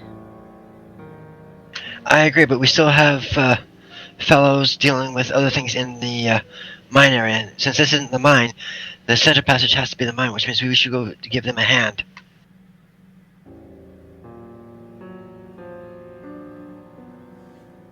Turn to the two Marines that I brought with me. Yeah. Can you guys guard this entranceway? Yes, sir. Let's double time it back, guys. Let's go. Okay. We're gonna follow the tracks. You go and help in the central chamber. We're gonna follow the tracks, see where they go. No, you're not, says Xerxes. You'll be AWOL. If Crowley goes, he can go, but you are part of the Navy. Your ensign just gave you an order, midshipman. Ah, okay. So Crowley's gonna go follow the tracks, and I'm gonna go back. Okay. Ruvel turns to Madrimlin and says, I'd like permission to follow Crowley and can back him up. Permission granted, Xerxes. Yeah, Xerxes. Xerxes, not Ruvel, sorry. Yeah. He grabs a couple of Marines and follows after Crowley at a distance so that Crowley can work his magic. And that's the disadvantage of the Navy command structure right there. You have to actually do what your ensign tells you. Yep. Which is why the sergeant phrases everything like a suggestion. Yep. And we book it back to the central passage. You headed back there. Okay. Right. I'll go back to Group 1 now. Okay. Group 1, you guys are heading down the passage that has the two tracks. Yep. I don't think we'll take the mining cart unless anyone suggests that it would be a better idea to do so because it's noisy. Yep. Well, is this like one of those mining carts that has the cable so one goes up and one goes down, or is it just a loose cart sitting there? It's one cable. It's one goes up, one goes down. Then we might have to take the mining cart, because it might go over bridges and shit. Well, it's just a question of if we take the cart, they're going to know the instant we start going down because the other one will start coming up. Yeah, that's what I figured too. Okay. Do I have a couple of spikes in my gear? Spikes? Like iron spikes? Yeah. Yep. Or are there like some rail spikes laying around or something? Yep. Right. I'll spike the wheels of this cart so they can't lower it on us, and we'll take the rails that it's on. Okay. Clever. We'll start heading down. Okay. Oh, well done, Sergeant, she says.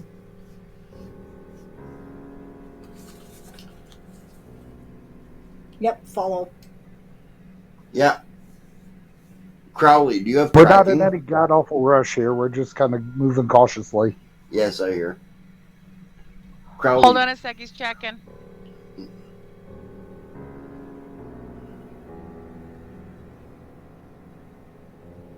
Heard somebody say something. Yeah, I was asking Crowley if he had tracking. He's just checking it. Isn't that under survival? Yeah. Yes. Yes, it's done by survival, but there's generally a feat that you have that. If not, you can still use your survival skill, but you get a -4 penalty or something. Actually, Crowley can track by scent. Ah, so he could track with perception. Yeah. Because Crowley's got the scent trait. Gotcha. All right. Crowley. Yes, go ahead. Are you tracking visually or by scent? You can smell the footprints and get a scent off of them. By scent. Okay, then roll a perception check.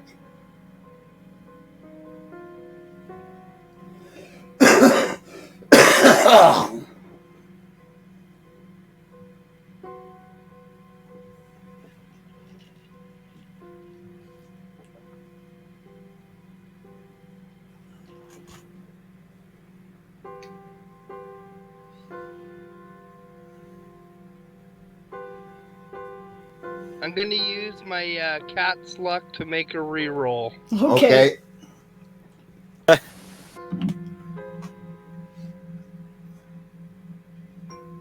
You rolled really shitty, did you? Yes, he did. 18 on the die. 18 on the die, okay. You can track these tracks, and they lead to an office building in town. An officer's building, I mean. Like the officer's mess? The officer's mess or an officer's barracks? Mess.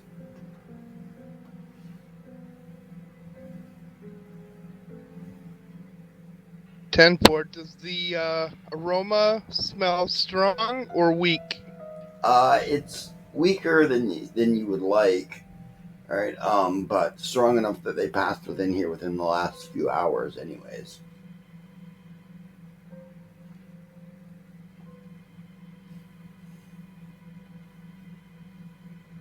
Okay. Are we relatively close to that commanding officer we've been reporting to? Yep. Yeah, his office is just down the street. Of course, he's an officer. He is in the officer's area. Okay, I'm gonna hop over to his place and see if I can get an audience with him. It's urgent. Okay, we'll go back to the others since you guys followed some tracks for a while. All right. You guys follow down this passage, and it does lead down. Right. It's easy for us to tell that? It's easy because you go across a couple of bridges. Okay. All right, and when you hit a bridge, you can tell that the end of the bridge is not at the same level as the top of the bridge. Okay, so are the bridges in like open passageways? Yeah, open crevasses. Like big open. Okay, in that case, move low when we're on the bridge, just in case there's sentries or some goddamn thing. Okay. She does like a hunker down gesture, and you know. What were you saying, Chris? Ma'am. Said aye, ma'am. And I take a low dance and ease across the bridge. Yeah, the rest of you are going to.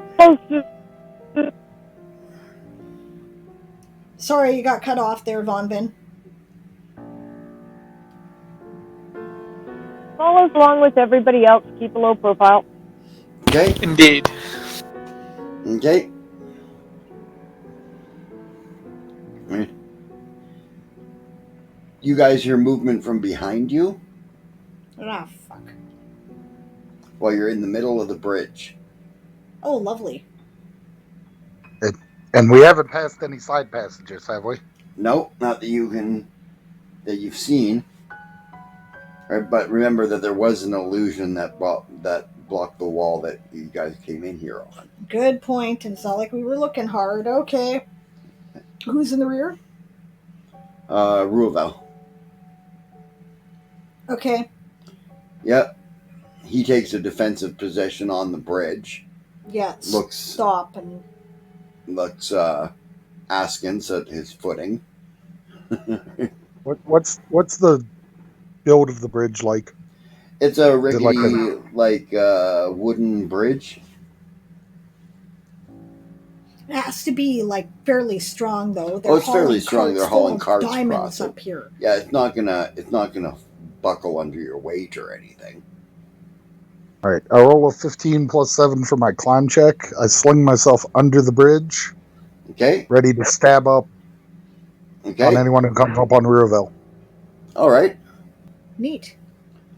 All right. And you see a couple of figures coming out of the passageway at a fair clip. Get ready to step to the other to the bridge. Yeah, you guys haul up short there, Madrimlin, because you realize the passage ends. And now there is a fucking bridge. And you see Ruvel standing on the bridge. Alright. We're gonna have to take this nice and slow and safe and keep low. Okay. Can we see them well enough to see it's them? Yes, you can now. She kind of gives one of those fucking exasperated relief sigh looks. Oh my god. She taps the sergeant's hand because you probably can't see up there and says it's our guys. She looks kind of pained. All right, and I scramble my way back up on top. Okay. Yep, make your way slowly and low across the bridge because this is going to be interesting because we have to stay close to the rails because staying on the crossbars is not going to be close enough necessarily. What? What? I'm confused. Most rail bridges, the railroad ties that hold the rails are between 6 and 8 feet apart. No, they're not. Not in a mining fucking cart thing. They're about 3 to 4 inches apart. It's a small gauge track. A mining cart is a small gauge track. It's nothing like the large gauge railroads that, cross the country. It's much smaller. Right. Mining. And it's a rickety ass bridge. They're probably worried about it falling into the chasm anyway. Yep. Not too much, just worried about, like they are, sentries. I mean the builders. Yeah. So they'd have reinforced. Right. Yeah, good point. Yeah, I'll take the point back again and crossing the bridge. No dice for you guys either, she says quietly to Madrimlian when they get there. Well, let's see. The first one was the sewer, the second one was a passage out. Crowley, Xerxes, and 2 Marines have gone to track the escapees. Okay, she says. You think they can handle it with just the 2 of them? With Crowley on point, yeah. It'd be the 4 of them. Is it 4 of them? What? 2 Marines. Oh, 2 Marines, right. Okay, she says.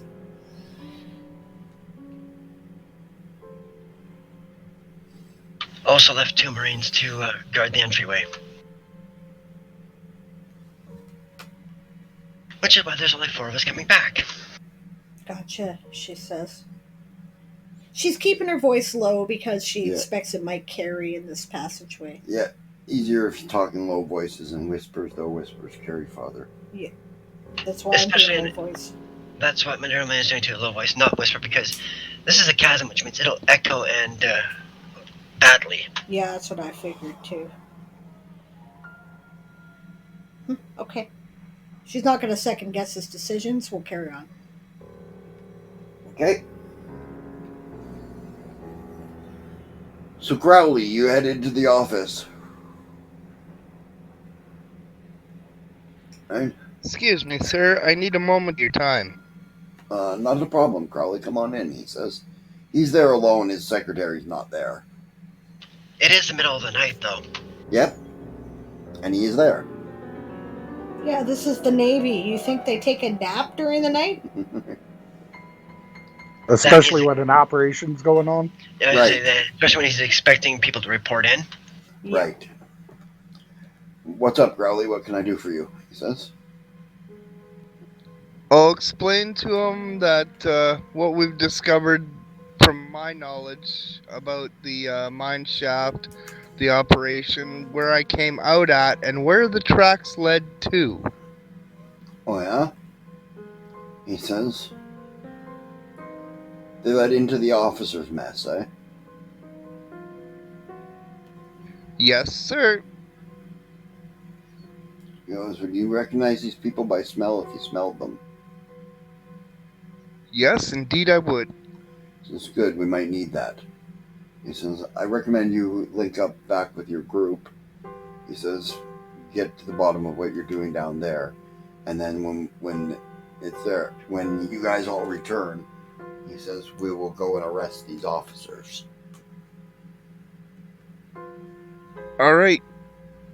I'll go regroup with the group. Right.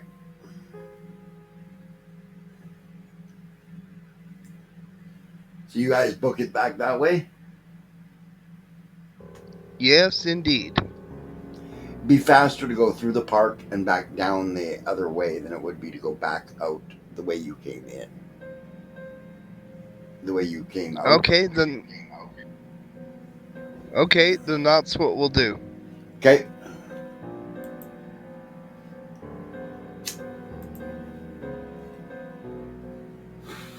Hopefully someone has the wherewithal to let Ellie know that we found Carissa.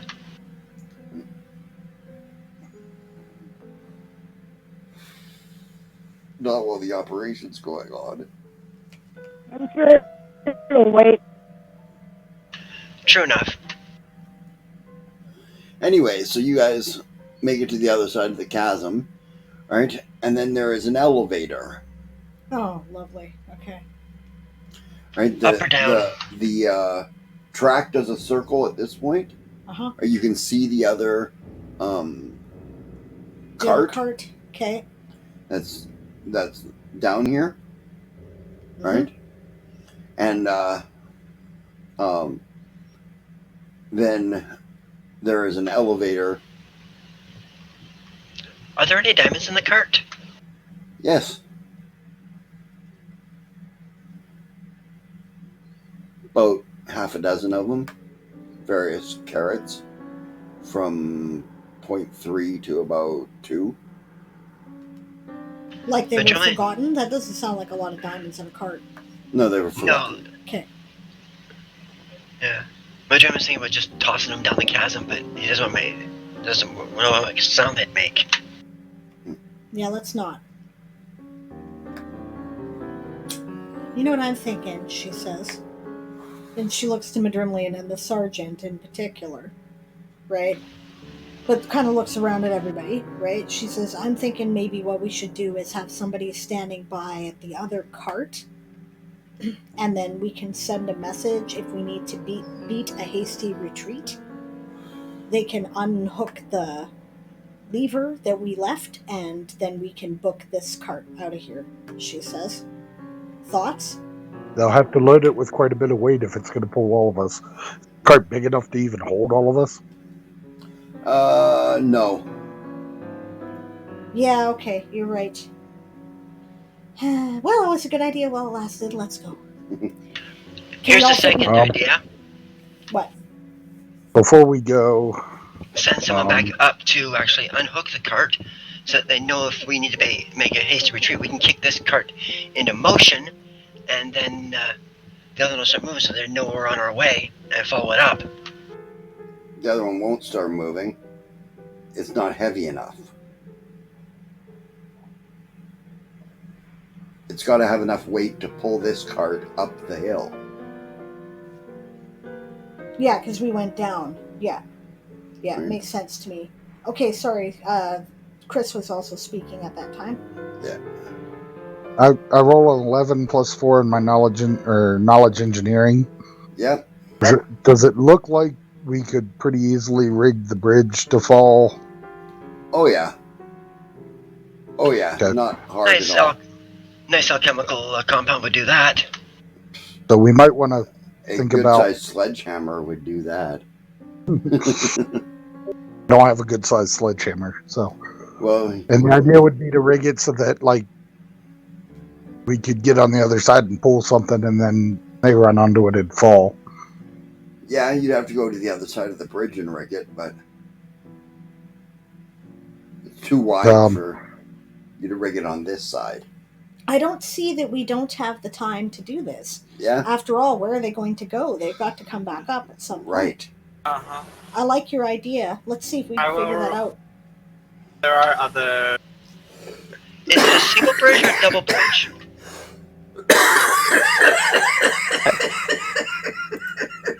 There are other captors. Sorry, down DM there. is having a coughing fit.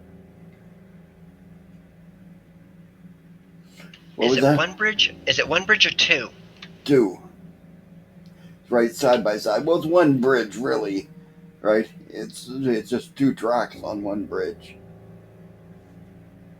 As I also said, there are more captives down there. We were told by the prisoners in the pit.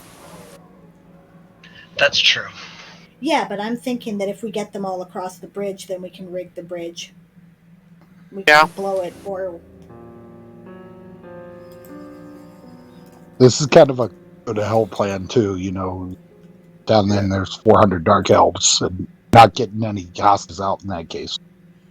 Yeah. Yeah. Too true, she says. This is to keep 400 dark elves from coming up Underdark and flooding the city. Fair. I like it.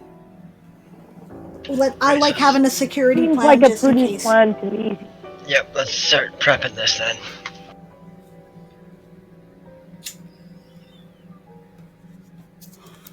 I am not an engineer. You'll have to tell me what to do. Oh, I'm not an engineer either, but I do have the alchemy stuff. Well, we can make That's stuff that blows up if need be, but... It should just be a matter of rigging it so we pull something and enough of the supports come down. Yep. That the bridge will fall. Pull a couple of supports out. Okay. Oh, it's so So loud. I get a total of 13 on my engineering to do that. Total of 13? Okay. Yep. And you all were assisting him? Oh yeah. Yeah, I'll do whatever he tells me to do. Okay. Yeah, I'm helping. Okay, about the time you got the bridge rigged up is about when Crowley and Xerxes make it back to where you guys are.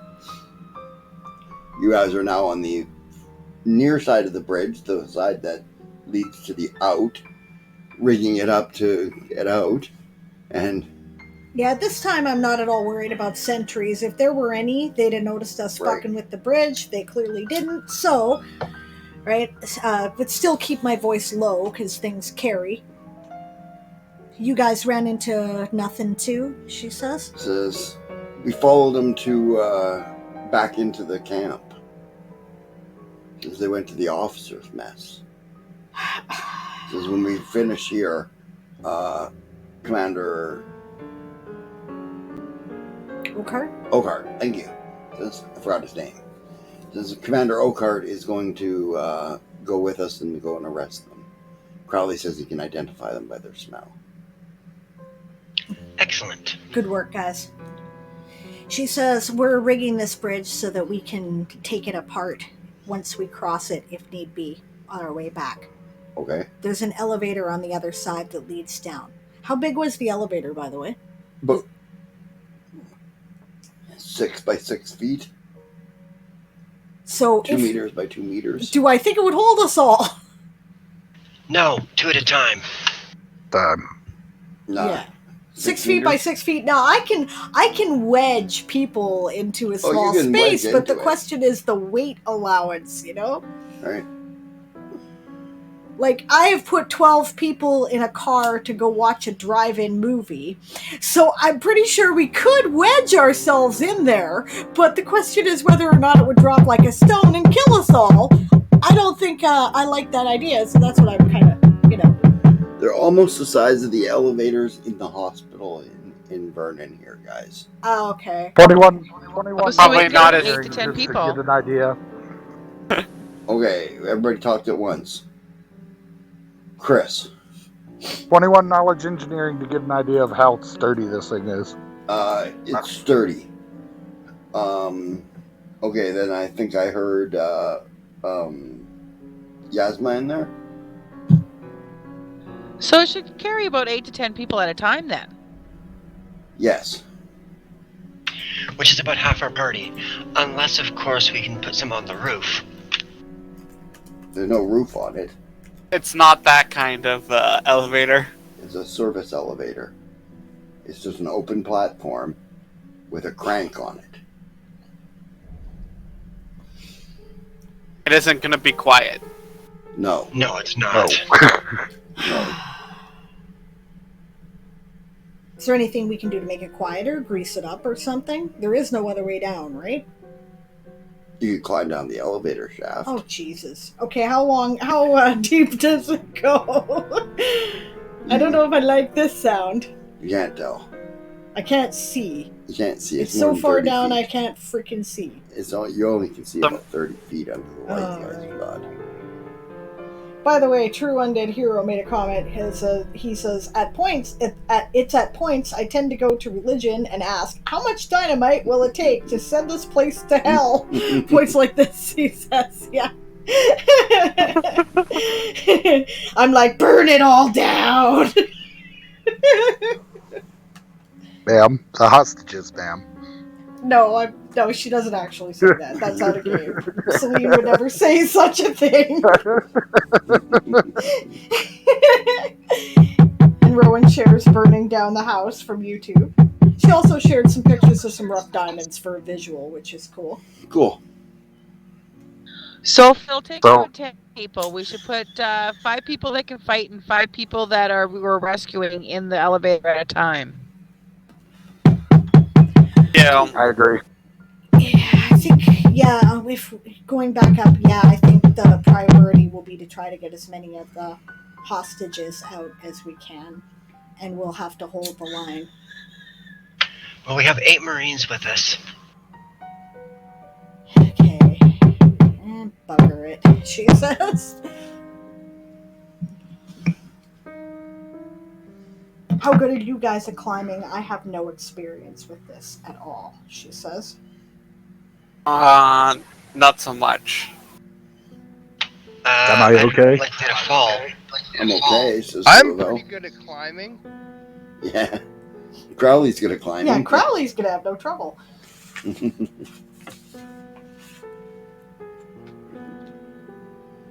Yeah, says Von Vin. Climbing isn't exactly my forte. So Crowley's up then? Well, no, we have to get as many of us down there as possible at once, because we don't know what's down there. For all we know, there could be like a whole ring of sentries, and whoever's down there is going to die, she says. Right. Oh. Yeah, generally in the Marines, elevators are considered bad juju. Yeah. I see why, she says.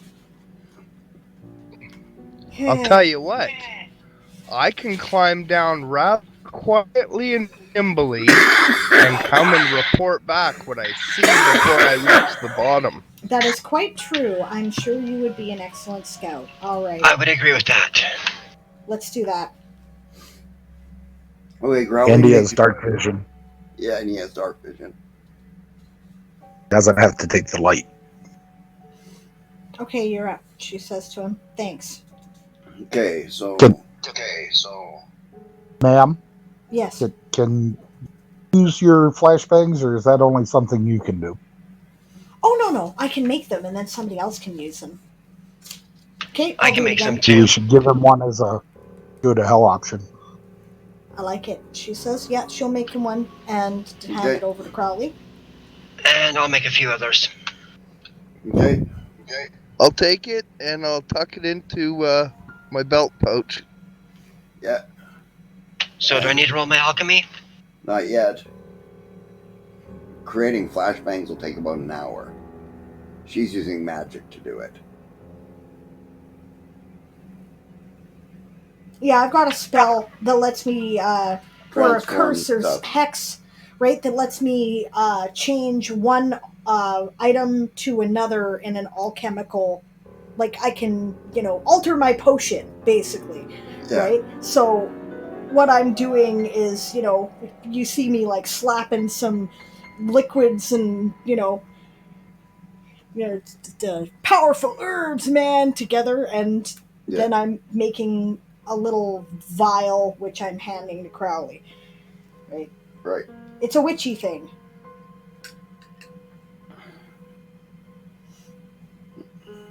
Cool. Yeah. Okay. Just out of game, I'd like to say it's very ironic. Because this is the person who, provided that we play it this way, which may not necessarily work out because games might end up being alternate history, right? Mhm. But if it falls into place according to the history of my world, this is going to be Shandar Sunfall's mother, right? And he likes things that go boom. I am beginning to see where he got it, and it wasn't his father, which is what I thought. Cool.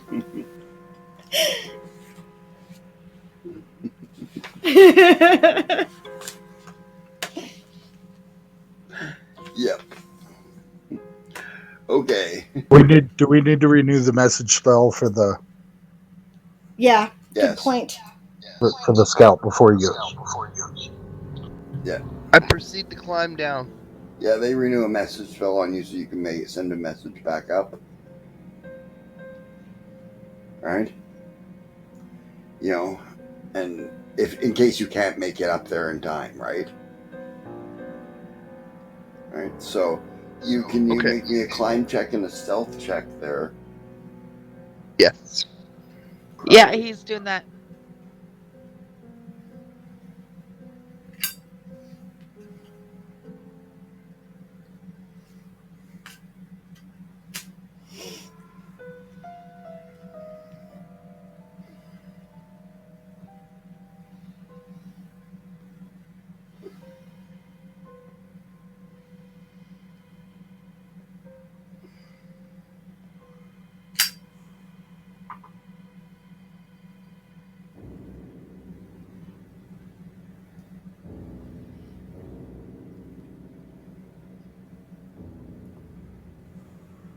$11 for his climb.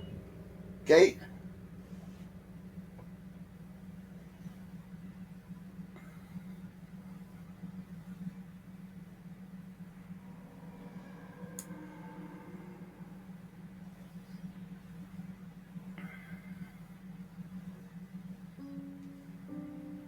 $34 for stealth. 34, yeah. Holy crap, what the hell? Rolled like a 19 or something. That's amazing. He rolled an 18 and he's got a 16 bonus on that. Holy shit. Okay. Yeah, you're the rogue, all right. Okay. Yep, he's the rogue.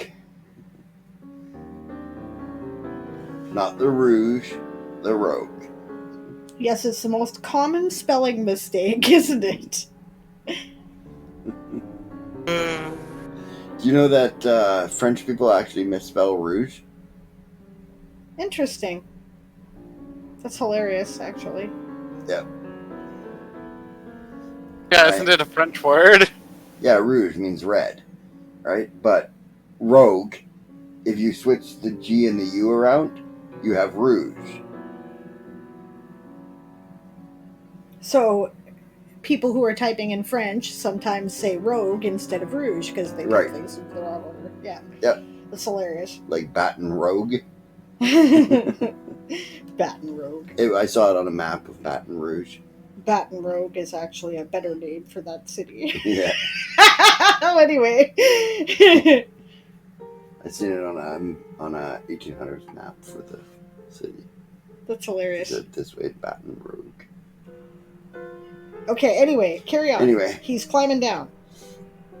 You climb down until you can see, under dark vision, an elf. You're not sure what color his skin is, because you can't tell that under dark vision. Right? Does it look like there's any silhouette of a weapon at his side? He is sitting in a chair, leaned up against the wall, right? And has a small candle burning and is reading a book. On his right hip, not his left, his right hip, is a short sword. That's interesting. That means he's left-handed. Because you draw your sword across your body. Unless you're a samurai. Unless you're a samurai. Oh, do you? Okay. Alright. Yeah. Yeah. Okay, so are we still under that message spell? Yep. Yeah, they renewed it when you came down here. Okay, I'm going to relay what I've seen, and I'm going to ask if I can take him out. Yeah, go ahead, she says. Yep. She gives you the green light. Okay, I'm going to climb along the wall down so that I'm above him. Mm-hmm. And then I'm going to reach into my belt pouch for that flashbang. Yeah. I'm going to toss it out in front of him and avert my eyes so that I don't catch the blast. Yep. Okay. After the quick flash and blast, Mm-hmm. I'm going to jump down onto him and I'm going to try and rip his throat open from the back. Okay. Meow! Yep. You meow while you do it. Yeah. Okay. You get +1 damage.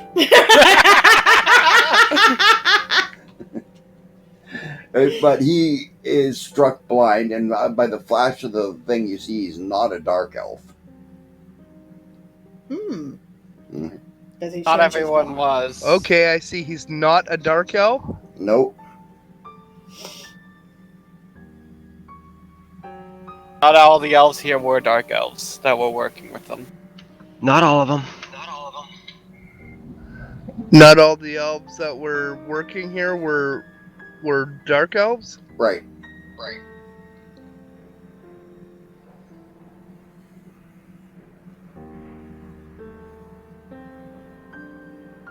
Gonna attack him. Yep. Roll 2 claw attacks. While he's rolling, I'll say, true to Undead Hero said, interesting fact, and I actually did know this, but this is cool, and thank you for sharing it, because it's kind of fun. There is a variation of the Jolly Roger called La Rouge Jolie, which is red and gold, commonly used by pirates as a leave no survivors mark. Christopher Moody had one, which was in contrast of the black and white, which we all know. Yes.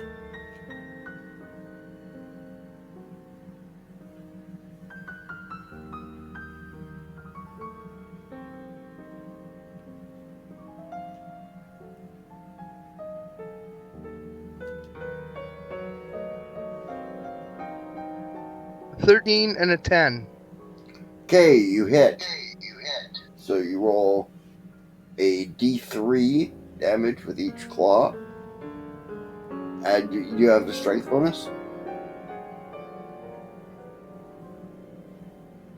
No strength bonus. So add +1 to each die. He's lost his Okay. dex bonus, and, hasn't he? And it's a sneak attack. So add a D6 to each one, too. Good point. Thank you, Brianna. Don't you usually need a feat in Pathfinder to add damage to your dex to damage? Yeah, I'd but it's a say, sneak attack, actually, It's not a sneak dex. attack. I said add a d6, not dex. He's a rogue, so he gets a sneak attack there, Taz. Yeah. Right.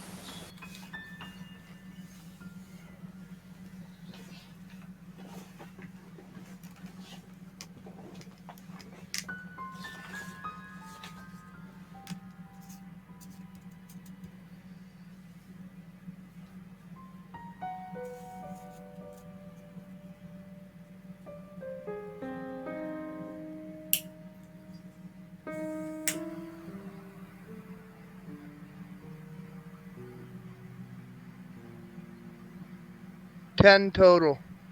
10 total, that's 2d6 and 2d3 plus 2. 12 total. Okay, good enough to kill him.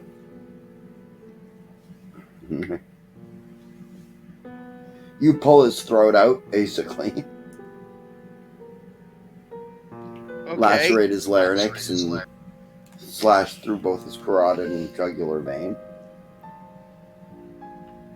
You'll notice that Celine's desire to be like, oh, maybe we shouldn't kill anybody gets like diminished the more she sees how abused these people are, right? Crowley tilts this guy's head back as he's bleeding out and goes, shh, sleep now, sleep.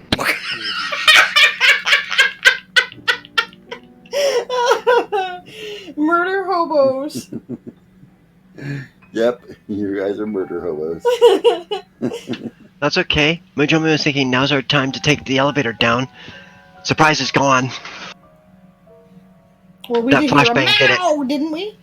Yep, and the flashbang. That's true. Down we go.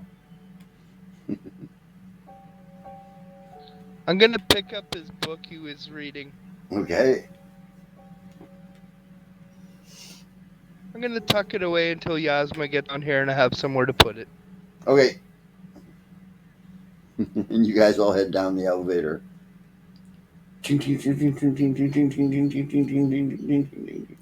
I agree, though. There's no point in, No. we had a meow and we had a flashbang. There's no surprise. So get ready to fight as soon as we come out of the elevator, then, I guess. Well, as soon as the elevator clears the floor above, Uh-huh. right, you can see down there. Uh-huh. Right, there's no walls on this elevator. Right. It's one of those, freight elevators. Right. Okay. Right. And who's cranking the elevator, out of curiosity? One of the One of the Marines, so he Marines. can take. Okay. Grunt. Right. Red shirt. It's a red Also, so he shirt. can take it back up. Well, they are Marines. Yep, they're wearing red shirts. Yep. Red coats. Also, anyway. so he can take it back up for the rest. Yeah. Yep. You guys step off of the elevator. There's no sound. At all? Well, no untoward sounds. The hell? Was he the only one down here? Well, Can't be right. right Unlikely, however, we don't know how far these caverns go. They might be having to traverse to get to them. True. I don't like that. That should have brought everybody out of the woodwork, she says. Yeah, I know, unless they're preparing an ambush. Rowan says, I thought we were avoiding Star Trek references. You know what my grandpappy said? If there's a trap, the best way to spring it is from inside.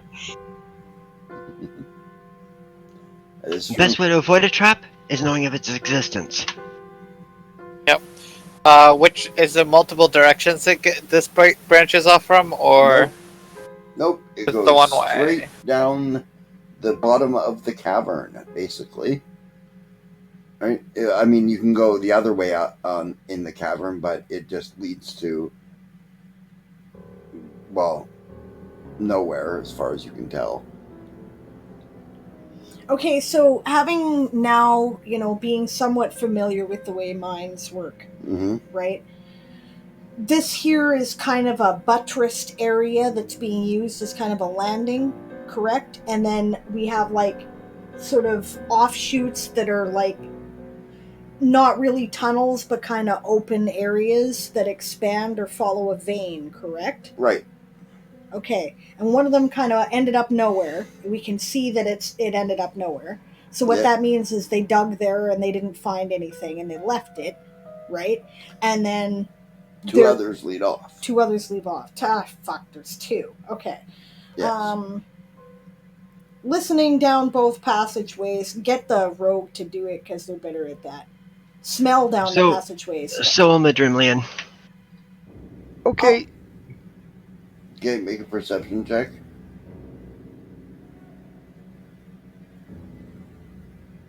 I'm going to use one of my daily uses of inspiration on this. Okay.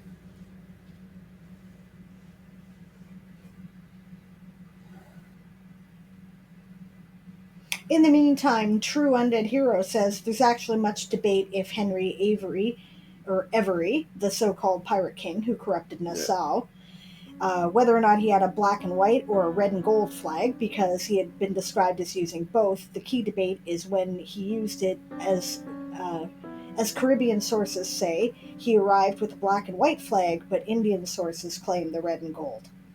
That's interesting. Maybe he did use both.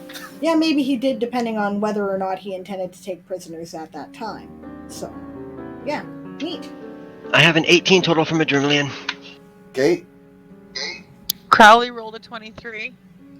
Okay, Crowley, you can smell that one of the passages hasn't had anybody down it for probably 2 days.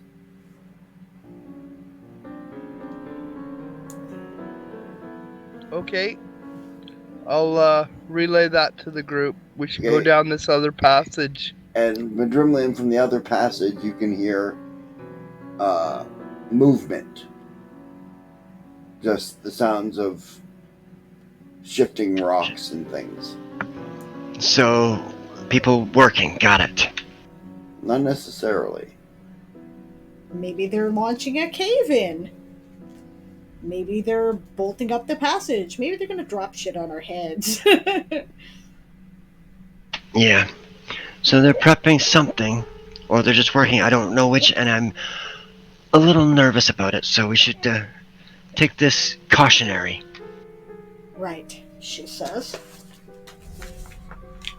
Maybe send Crowley in again to spy out what's going on? No, if they're preparing a trap, I don't want to send him by himself. Okay. Safest place you could be, says Ruvel. You never kill the scout in an ambush. True. You don't kill the scout because then you set off the ambush before the rest of the group are there. Okay. All right, be very careful, she says. Stay out of sight. Oh, I will. Okay, make a stealth check there, Crowley. Since they know we're here, by the way, and since we know they're doing something, we'll clump along a bit, right? And try to create, like, not, stomp and yell, but not be incredibly stealthy either in an attempt to cover the noise of Crowley being stealthy so they can't figure out where he is. Okay. That, and we can also do it in order to cover the noise of the elevator going back up to get the rest of the Marines. Nothing's going to cover that noise. No. And 24. 24? Okay. And you were saying something, G-Man? Oh no, I was like, nothing. In fact, the elevator will help Crowley, I think, more than anything. Yeah. Okay. Fine. Yeah. He's right. Crowley, you head down the passageway. And the passageway zigs and zags, follows a vein, basically, of diamonds. Alright? And, widens out into a landing where You can see the diamonds glimmering in the walls. You can also see about a dozen elves working the walls. And you can also see about a half dozen elves standing around with whips.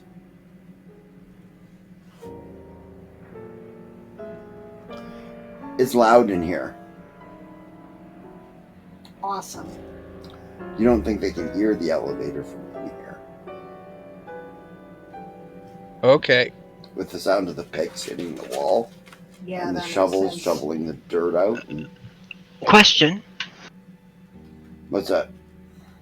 Don't veins of diamonds also follow other veins of other precious metals? Sometimes. Are there any other precious metals in the wall with the diamonds?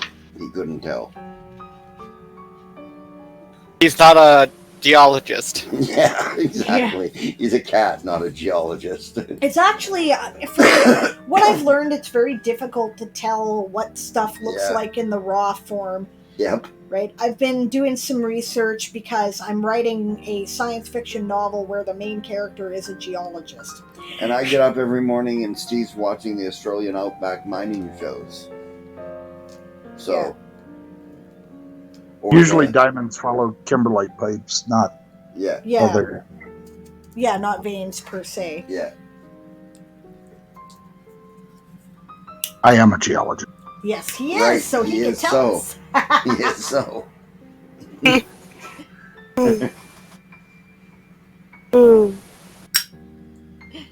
Diamonds are most commonly found in a blue rock called timberlite.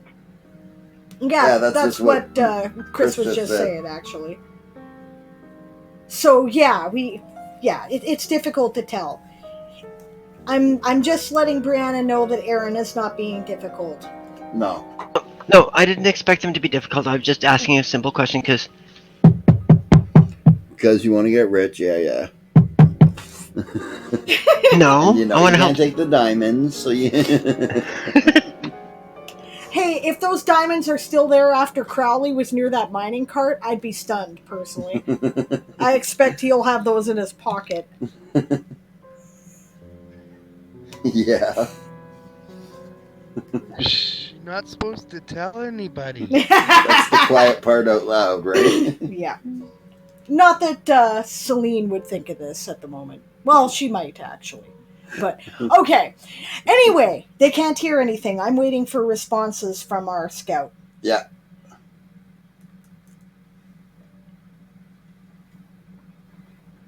I will report back and let them know that there are about a dozen slaves down there and 6 assholes. And how much light? Good question. There has to be some if it's regular elves working. There's light. They got headlamps. And a whole lot of noise, so we have the advantage.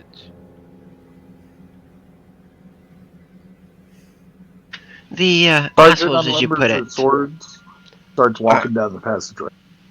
Yeah, Madrimland will draw his sword and asks, the assholes that you mentioned, how close to the lights are they? Are they away, trying to stay away from it? It doesn't. You can't tell. The light's not bright enough to make any difference. Chris said something in there that I didn't catch. Yeah, I said I pulled my swords and started walking down the hall. Yep. Yeah. Okay. Celine's with the sergeant. There's no point in fucking around here. Yeah, Madrimland's with her too. I follow suit. We wait for the rest of them. Okay, all right, let's go then. Okay. Okay, I'll take up the back end so I don't get in the way of the fighters.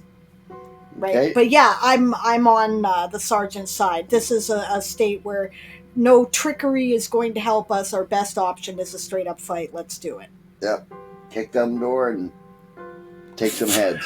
Rowan says, "Follow the cannon, fodder."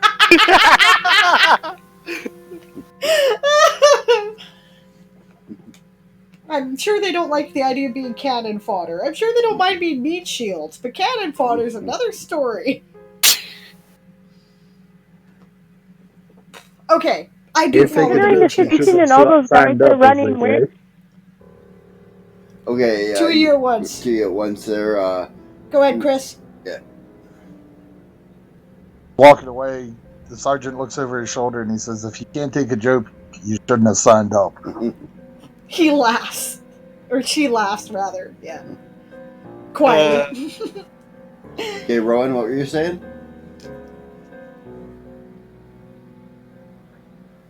considering everything, cannon fodder is probably appropriate because those guys have whips and they're practiced with them, which are ideal for disarming. Yeah, but it's hard to disarm people. It's very tough to disarm someone. True Undead Hero says, "Aw, you guys should have used dynamite! But then we kill the hostages, and that's no good."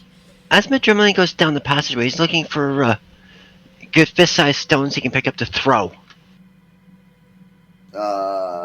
Yeah, you can probably find 2 in the hallway, sure. Right. Yep, he'll pick one up for himself and pass one to Ard and say, "Here, just in case." Yeah, it works for him because he only uses he's a one-handed weapon user with no shield. So's Madrimley. Okay, if they're fucking around, I don't care. I'm just following. I have my weapon in one hand. Okay. Probably my sickle. Okay. I have one claw, but beware. Yeah, Von Vin's gonna use the spear.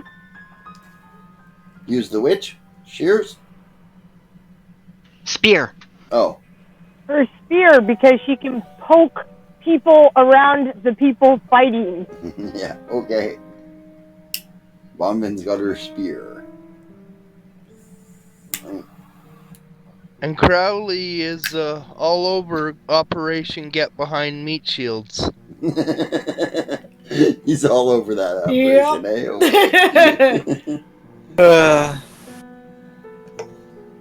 True Undead Hero says, not if we use it properly. Safety first. Remember your training. OSHA or OSHA. OSHA. Yeah, it's the whatever the safety standards thing in the States is called. Right. For mining, it's MSHA. Yeah. Mining Safety and Health Administration, which is like OSHA Nazis stormtroopers on steroids.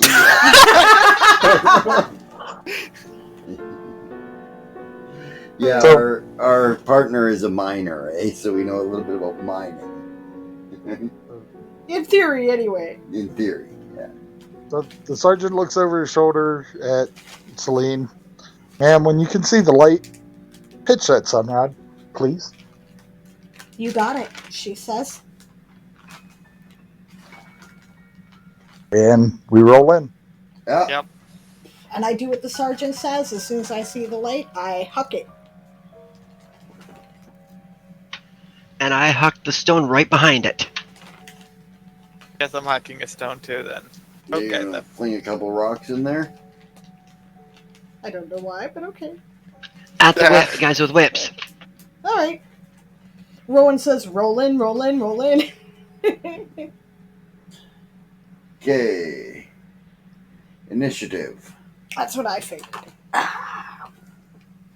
4. Or not 4, 7. 7. I rolled a 7 as well. Madrimlian trips and falls on his face. You roll a 1? Yep. Good thing that there's no such thing as critically failing initiatives. It's just no last. Celine rolled 13. 2. You rolled 2? Yeah. Was that before your initiative modifier? Yeah, you get to add your dex.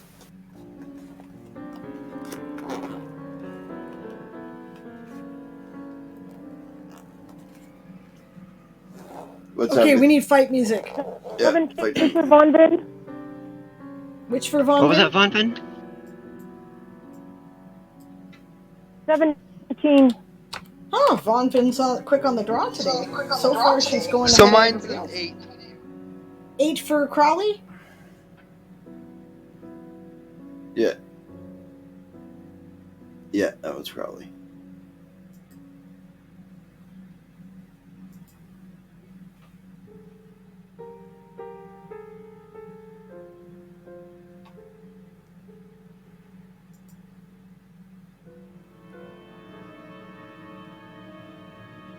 What did Celine get? That makes me 11 then. Okay. Celine got 13, Brianna. Copy that. And Arian? 15.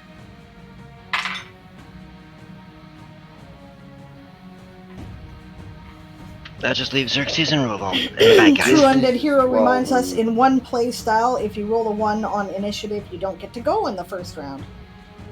Huh. I don't know if that's something that you want to do, but No. nah. Like the suggestion, but I didn't clarify it ahead of time, so I'm not doing that.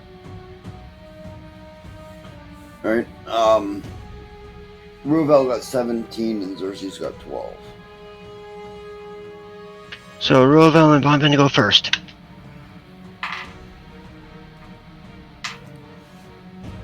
I assume probably it's Ruvel. He probably has the higher Yep. dex. Probably. Yeah, likely. Ruvel rushes into the room and cuts down the first elf he sees wearing a whip.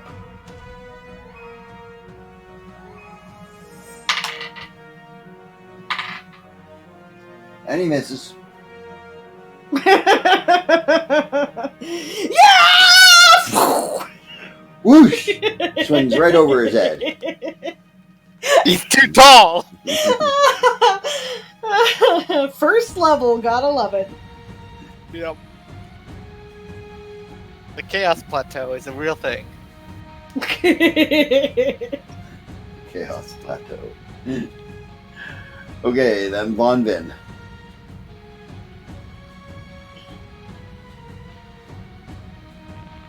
I'm gonna hold action till at least 3 more meat shields get in the action. Okay. Who's next? Arian. Since we don't have any of the Marines with us yet. Nope. Right, with the cry of Morrigu, I roll up on the first guy and take a swing. Awesome. Okay. Margo! And I roll an 18 on the die, Which is a threat. which is 22 to hit. Okay, that hits. Confirm critical. Oh, no, definitely not. No. Unless a 6 confirms. No. No. Afraid not. At least you had. Did better than Ruvel. Sailor's worst fear, afraid not. Yeah. So for a total of 6 points of damage. Okay. You cut him deep in his shoulder. Pretty sure it's a him. Hard to tell with these elves. Oh, what did Arden get for his initiative? 7. Thank you. Next would be What's the next initiative? Celine. At what? 13. Okay, Celine. Well, I guess, did I already huck the sun rod, or is this when it goes? No, you have the sun rod already. Okay. This is a surprise round. Okay, I'm going to try. Where is it? Here, I saw it.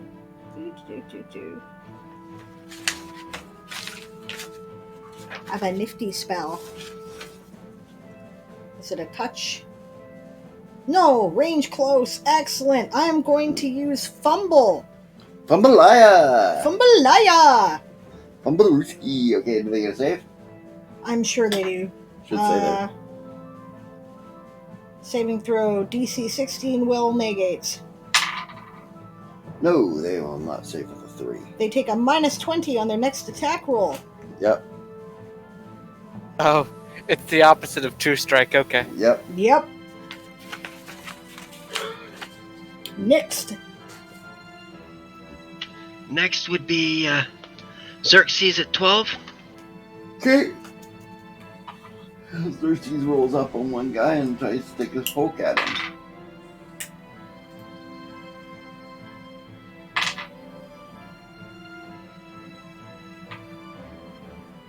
Xerxes. Oh, somebody can make me a luck roll. Who wants to make a On luck it. roll? I got it. Okay. I do. All right, Rochambeau each other for the... Okay.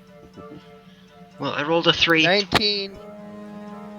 Who do you go with?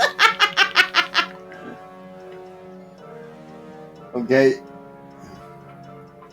He's going to roll randomly to see which one of you gets the luck roll. Okay.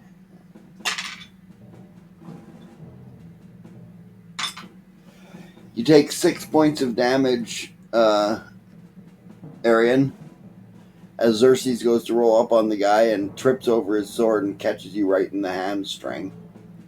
Went with the 3, did we?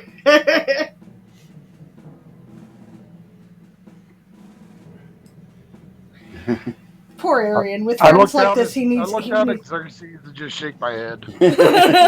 He shrugs. Yeah, with friends like this, who needs enemies? He's thinking fucking noble fucking midshipman. I rolled a 1. So much for noblesse oblige. So what's next? Next would be Yasma at 11, unless Bonvin says she wants to go. Yeah. Well, I mean, you have 3D shields now. Yeah, we heavies engaged, so I will step up and Stab one? touch our fun and wonder and fix up that deal with your light. Okay, you're going to cure light Pardon? on it? Yeah, you're curing light on it. Make a touch attack. Yep. Does that change her initiative from 17 to 12 then? No. Not in this edition. Just thought I'd check.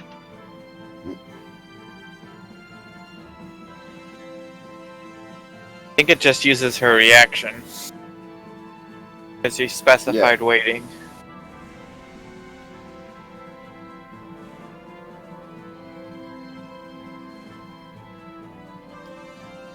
I caught your comment there, True Undead Hero. He says it's usually for grittier games, referring to the one thing not going. Right? I used to play a Darkest Dungeon type game, and that's one of the rules we implemented. Yep. But we're playing a heroic game. Yes. He might be harder on us once the campaign advances, but right now we're first level. He's being nice. Not to my hamstring, he's not. 15? Okay, you hit. You hit meat puppet number 2. I thought Vongan was curing light on... Oh, right. Yeah. Oh, I did Right, my never mind. D8. Never mind. What did you roll on your D8?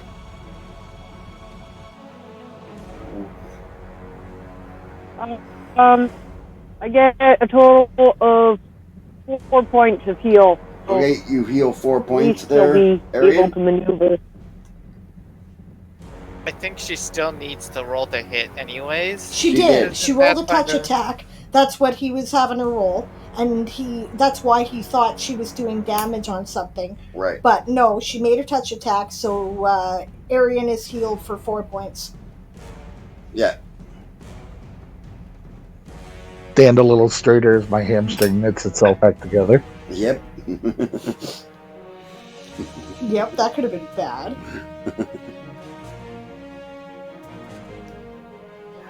Okay. And then it is Yasma's go, you said? Yasma at 11, yep. Okay, so I'm gonna grab the nearest person and slash with my sword. Okay.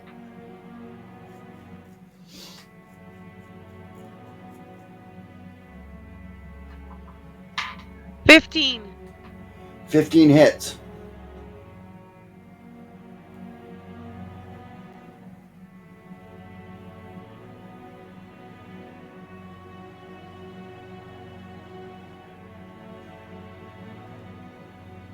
Do you know how to do damage? Nope. Okay. You are using a longsword? Yeah. Then you do a d8. What's your strength? My strength is 15 with ability modifier +2. Okay, so you do +2 damage. So you do a d8 +2.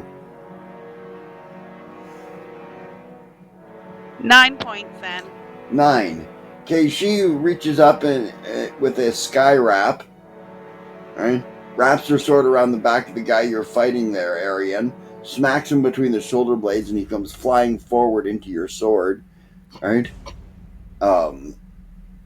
And collapses off of it into a heap on the floor.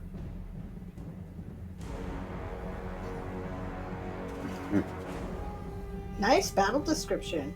Thank you. Yay. And he fails to get up.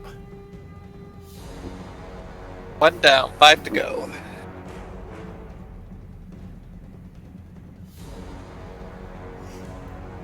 Who's next? Who's next there?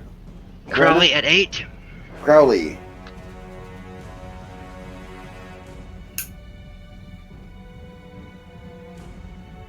$18. What are you doing?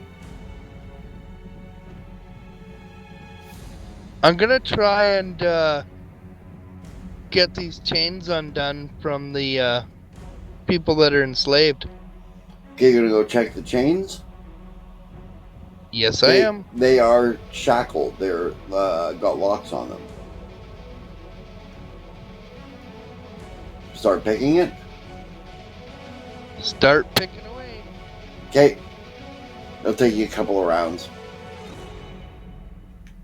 No problem. Arden at 7.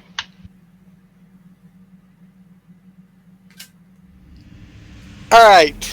This time I'm gonna remember I'm gonna swift action to make my weapon a +1 weapon. Yeah, okay. You Temporarily. use your arcade pool, yeah. And then I'm going to run up and attack somebody who doesn't have someone on them. Okay. 10.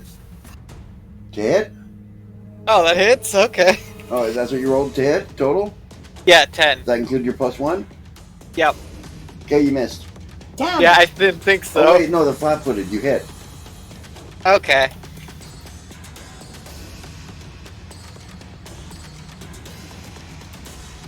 One and another. 8 damage. 8 damage. You run it right through the throat. He gurgles out and falls. Yay! Yeah, I guess you saw me do a little hand symbol with my free hand and my sword close. Mm-hmm. Their turn.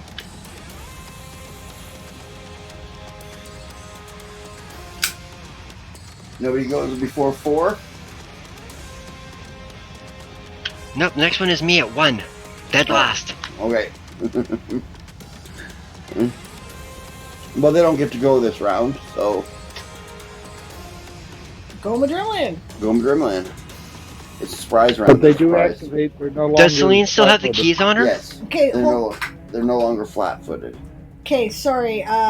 Chris, what was that? He was mentioning that Oh. they're no longer flat-footed. Right, because it's their turn. Okay. Right. Does Celine still have the keys on her? Yes, Celine never dropped the keys from before. There's no assuming that they're the same keys, though. Right. Well, one way to find out, that's what Majoman's going to do, is going to see about grabbing the keys and helping Crowley unshackle these guys if the keys work. Okay. Toss him the keys, then, if he wants them. Yep. Okay, you move to go and help Crowley.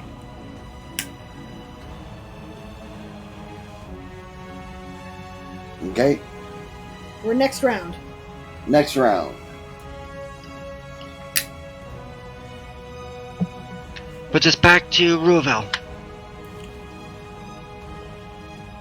Yeah, I gotta ask you guys, do you guys want to do initiative per round, or do you guys like the initiative just fucking go with it? Just the first. I like the sticking with it because then there's less things to keep track of. Yeah? Yep, that's And generally less the way. fun. It's easy. Yeah? Okay, and you were saying there, Chris? Yeah, I like keeping it at save time. Okay, Chris? Yeah, generally it's easier just to go initiative per encounter. Yep, okay. Under different circumstances, I would say otherwise, but I think it speeds the game along. Yeah. Okay, so Ruabel takes another swing at this guy. This time he threats. Nice. Confirm crit. And 19 on the die to confirm a crit. Yeah.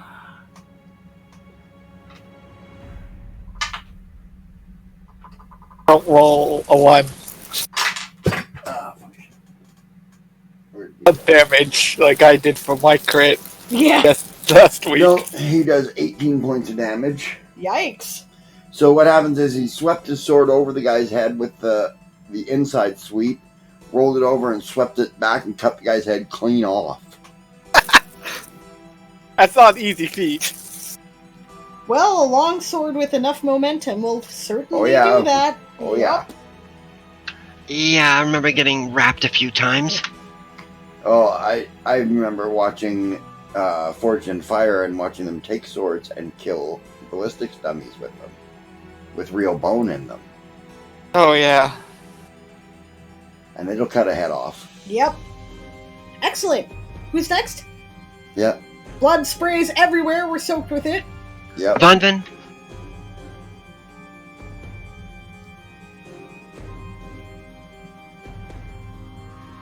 Bonvin? Okay, is there currently someone who's engaged, someone who is not down? Is there certainly somebody who's engaged who is not down? Yeah, actually, I'd like to kind of Correct. get an assessment of where we're at, too, if you don't mind. Okay, two There of them were- are dead. 2 of them are dead. There's 4 left. Yeah. Are they all faced off against somebody? No. They're moving up towards you. I now. thought 3 were dead. Nope. No, just 2. I killed one. Yasma killed one. Oh, that's and right. Oh, there are Rogo 3. just That's killed right. one. There's 3. Okay. There is now 3 dead. Yes. Okay. Arian was fighting somebody, but he died. So Right. Arian is free, and one of these guys is free. Right, and Arden killed the one that he was fighting. Right? And so he's free. And Ruvel just killed the one he's fighting, so he's free. And they were the only ones who were, like, actually engaged, right? Right, So none of these guys have anybody facing off against them currently. right.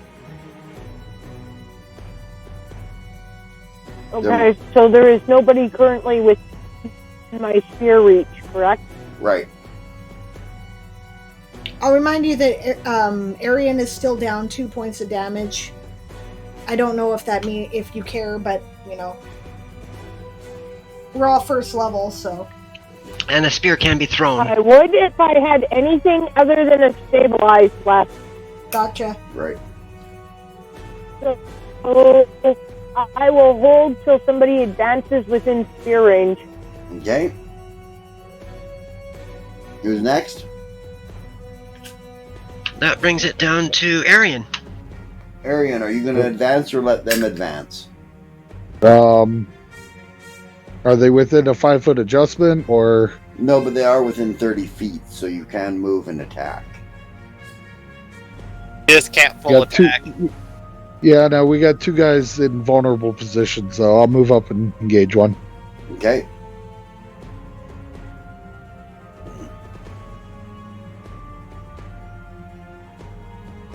Make your attack roll. I'm figuring it up now because it's a one-handed strike this time. Ah, yeah.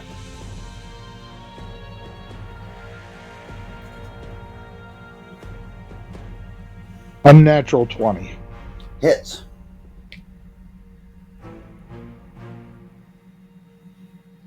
for 7 points of damage. For 7 points.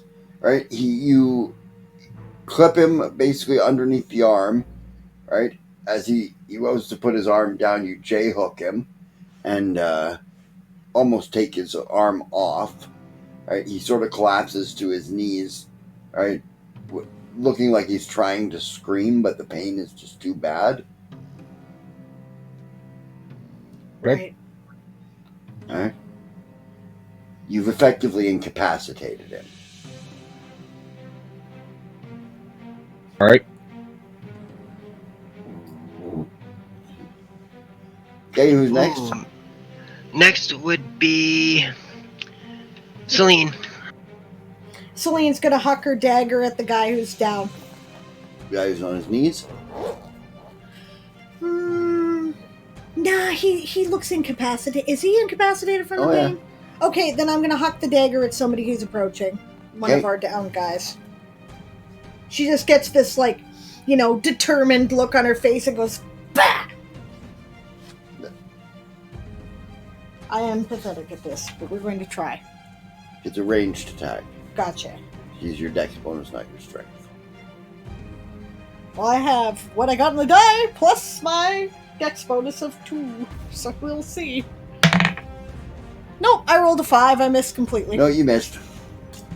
Wing! He moves his head and it goes flying past him. Sticks in the back of the head of this woman. And Does Lafather do anything? oh, yeah. You brought Lafather down here?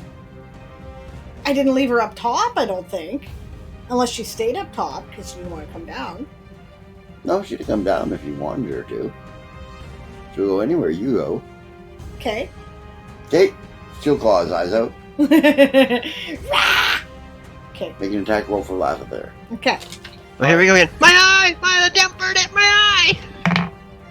I didn't do much better with that. I rolled 5. Okay, and another one. Okay. Nope, that's a 3. Okay, and one more time. Come on, baby. 16. Okay, so they managed to hit with the beak. So she does a d4 damage. Okay. Find my d4 in this pile of... Ah, there we go. Out of 1! One, I tell you. Pecks him on the end of the nose. Might distract him. You never know. I had a cat claw me in the nose once. That was very distracting. Yes. Me going, motherfucker! Okay, who's next? Xerxes. Xerxes. Xerxes approaches and attacks. Carries on through. And he misses. Xerxes is not doing very well Xerxes today. is not having a good day. At least you didn't fumble and hit somebody again. That's true.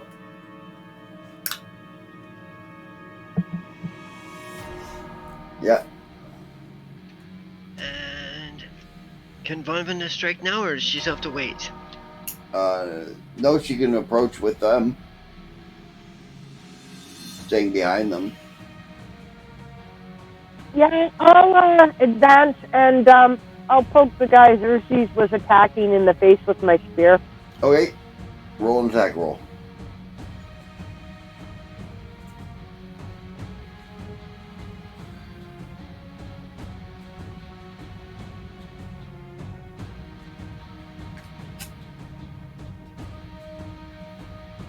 Well, 12? You missed. Now it's Yasma's turn.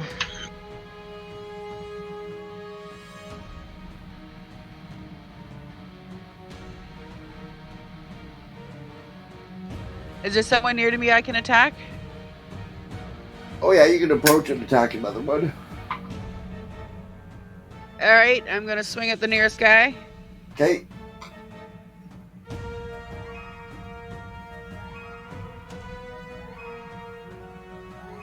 $14. Hits.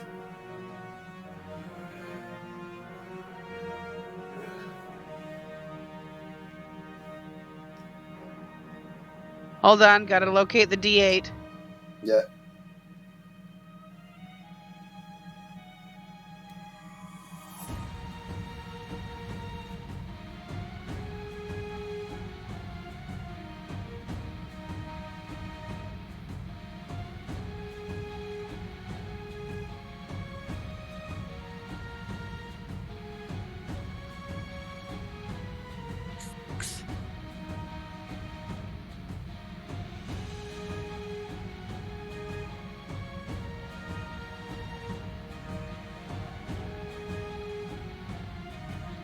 I rolled a 6.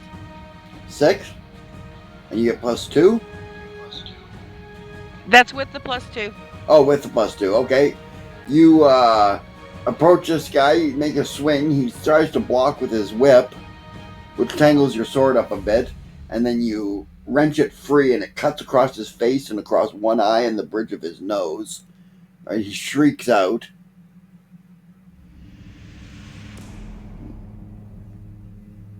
So he's bleeding everywhere and kind of useless then. Awesome. No, he's bleeding pretty everywhere, but not quite useless yet. Next. Oh, darn. Okay, who's next? Crowley. Crowley. Continue picking the lock? Yeah, Crowley's being locked. Okay. And yours Arden. Arden. I'm gonna approach somebody who The doesn't last guy? Yeah, the last guy. Okay. Or the guy that she just hit. The guy that isn't a guy that isn't occupied. So Okay. I got a 12. To hit? Yep. You missed. Of course I did. Of course you did. Their turn. Their turn. The guy fighting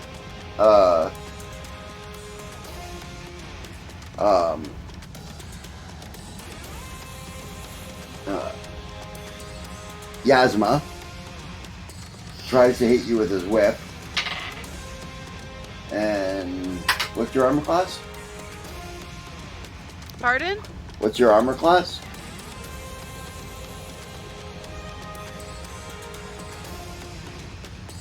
AC. It'll be underneath your stats there.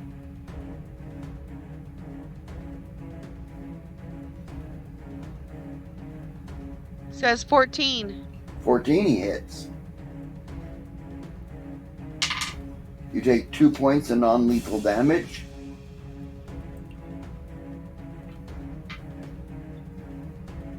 Okay. Right? And the guy that is fighting Arden drops the whip and quick draws a short sword. Oh. Take a swing at you. And what's your armor class, Arden? 15. 15 he hits. Of course he does. Of course he does, because my dice hate you guys. For 3 points of damage. Question. Yes? How long does a shield spell last for? Minute per Minute? level. Minute per level or something? Yeah, so it's long gone. It's long gone. Yeah, just figured I'd double check that. Yeah. And I know exactly how long I paid attention. Yeah. Okay. And there's somebody on one. Magellan is still trying to run through keys There and are locks. Keys and locks. Okay. So the next round. Looks like it's Ruvel. Ruvel will move up and assist Yasma, I guess. And he missed.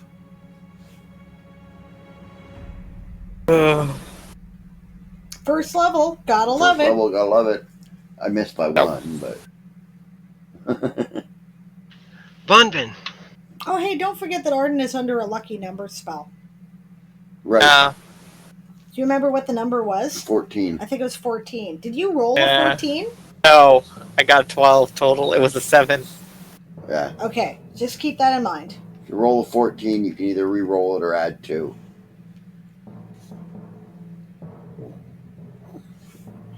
All right. Poke at the crotch of the guy that Xerxes is fighting with my spear. Okay. Poke at the crotch. All right.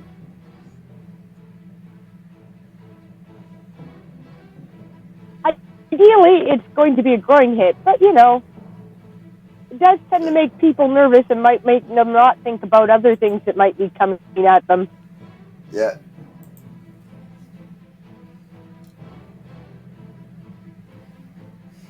So what'd you roll? 13. 13 hits. That's exactly what you guys need to hit them.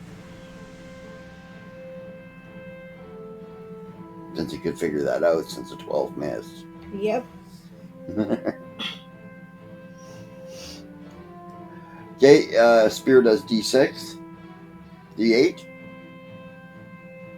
What kind of spear is it? Is it a short spear I or a was full going to say spear? D8. Yeah. Okay, it's a full spear. It does a D8. Yeah. Yeah, 3 points. 3 points. And that was the one that Thirsty was attacking. Ruavel was attacking. No, Xerxes. Xerxes was free of one. Oh no, that's right. Nope. Xerxes missed. All right, he was attacking when Yasma was fighting. Yeah. Right. Yeah, you poke him in the nuts, and he lets out a high pitched shriek and collapses in a heap. You flick a testicle off the end of your spear. Oh, that's a visual I did not require. I did not need that. Yeah, it's a visual that actually seems rather comforting to me. I know from personal experience that men are terrified of little short women with spears because we're right in line with their groin.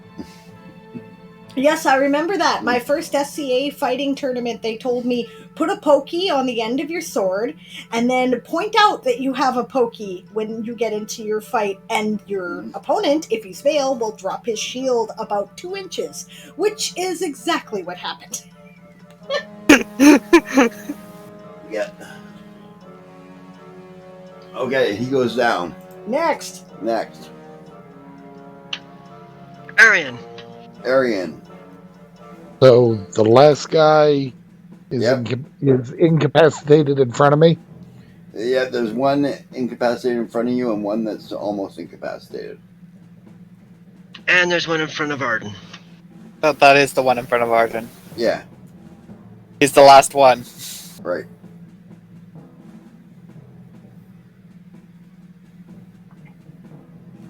Right, double pommel strike on the guy in front of me. Okay. Clunk. Box him upside the head with the pommels. Okay. So that's 11 to hit and 12 to hit. You hit. He's Incapacitated guy. Yeah, he goes down. Bam. He had 1 hit point left. That's it? We did it? Nope. One more. One more. One more. Okay. Next to go. Celine?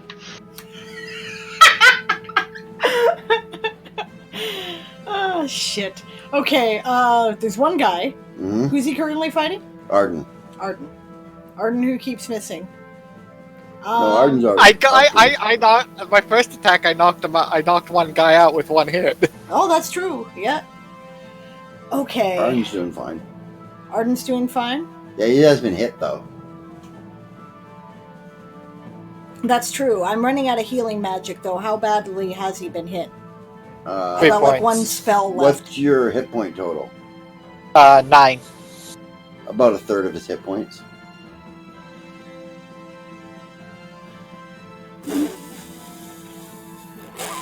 Well, after this, we're going to have to turn around and go back, maybe, regardless, but I'll heal him.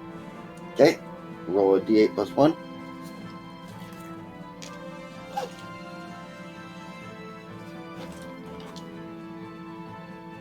Wrong D8.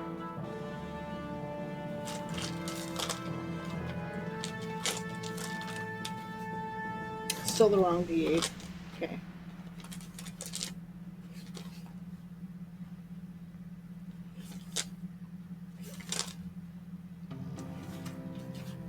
There we go. 7 points. Wow. Okay. You're healed. You feel like the healthiest woman alive. Wait, what?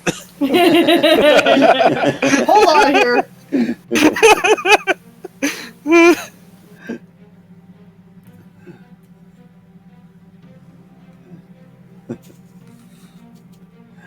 Okay, so Xerxes' turn.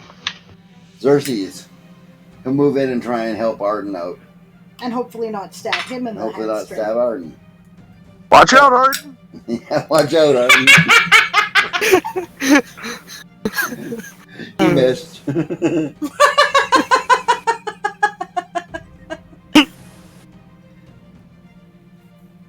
Xerxes is probably never gonna live that down. Nope. Nope. Nope. Never. Watch out, Arden. Xerxes is coming to help you. You gotta watch yourself. Alright, Yasma's turn.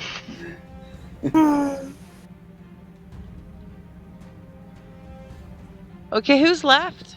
Just one guy. Is he injured or like fully capable? I don't think anybody's hit him yet. Nope, nobody's hit him yet. Okay, I'm gonna go running at him and swing and 2 hands? Like a bat? Bong.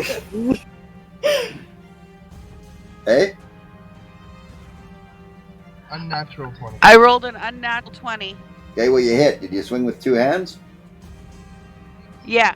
Okay, so you do an additional point of damage. So I guess 21 then. No, Oh, additional that- point of Oh, damage. my D8. Hold on a second Right. here.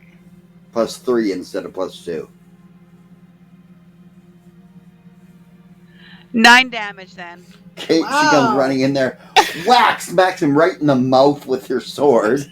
2-handed sword, bam! His head comes almost half off. Look, it's nearly headless Nick. Oops. Sorry, I had an game experience. Oh my. And down he goes. Yeah, he drops like a sack of shit. And guys, we're at 9:09 here, so Yeah, I think we so better call it at this point, This is the end of the fight, so we'll call it. And we'll pick up All right. here next time. Don't forget to bring my phone back, eh? Dawn, you got that one? Yeah, we'll see you in a couple minutes. Okay. Alrighty. And we're going on our first ever channel raid, guys, if I can figure out how to do this. Because I now have people that I'm following, and I somewhat know how to do that. Fire that up here. In the meantime, I shall read the credits. Toy Soldiers Old School is game mastered by Aaron Reed, based on the Toy Soldier Saga universe created by Diane Morrison. Audio is provided by TeamSpeak. Sound effects and ambience provided by Sirenscape. Music provided by White Sand and Sirenscape. Check out White Sand's Patreon at patreon.com/whitesand. Mapping software provided by Campaign Cartographer 3 Plus and World Spinner with adaptations in Adobe Photoshop. Gaming software provided by Fantasy Grounds, Hero Lab, and World Anvil. Check out the campaign at www.worldanvil.com/w/Toy Soldier Saga. Just a second here. Okay, and distributed under a Creative Commons Attribution License. The Toy Soldier Saga is copyright 1995 by Diane Morrison, all rights reserved. We are going on a raid to Story Girl. She is a writer who is writing in a tabletop RPG. And when you get there, we're going to do a new chant. This will be the first time we've done this. Shout through to the stars through hardships to let her know that it's us. Okay, how do we do that? I'm doing it right now on the stream manager here. So, and you can tap if you don't want to join. Thanks for joining us tonight, and we'll see you next time. Okay, give me a minute. 2, All right. 1. Give you a minute, and read now. I said give me a minute. But...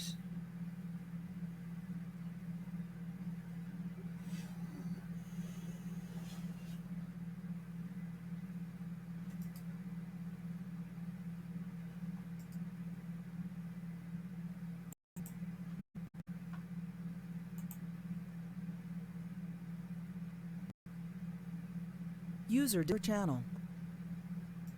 So, how do we raid? Oh, it's already done. Yeah, it should. If Wait, you're watching it, it'll have followed into Story Girl's channel. If you're following it on the Twitch. Yep. Okay, so how do we do? I got it. Just, sign up if you want.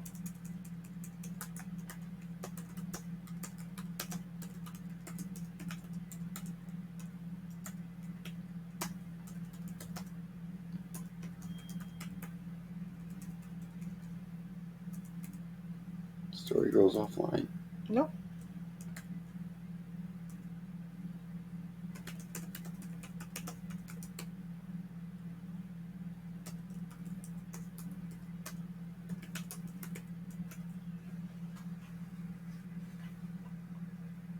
Well, it says she's offline to me.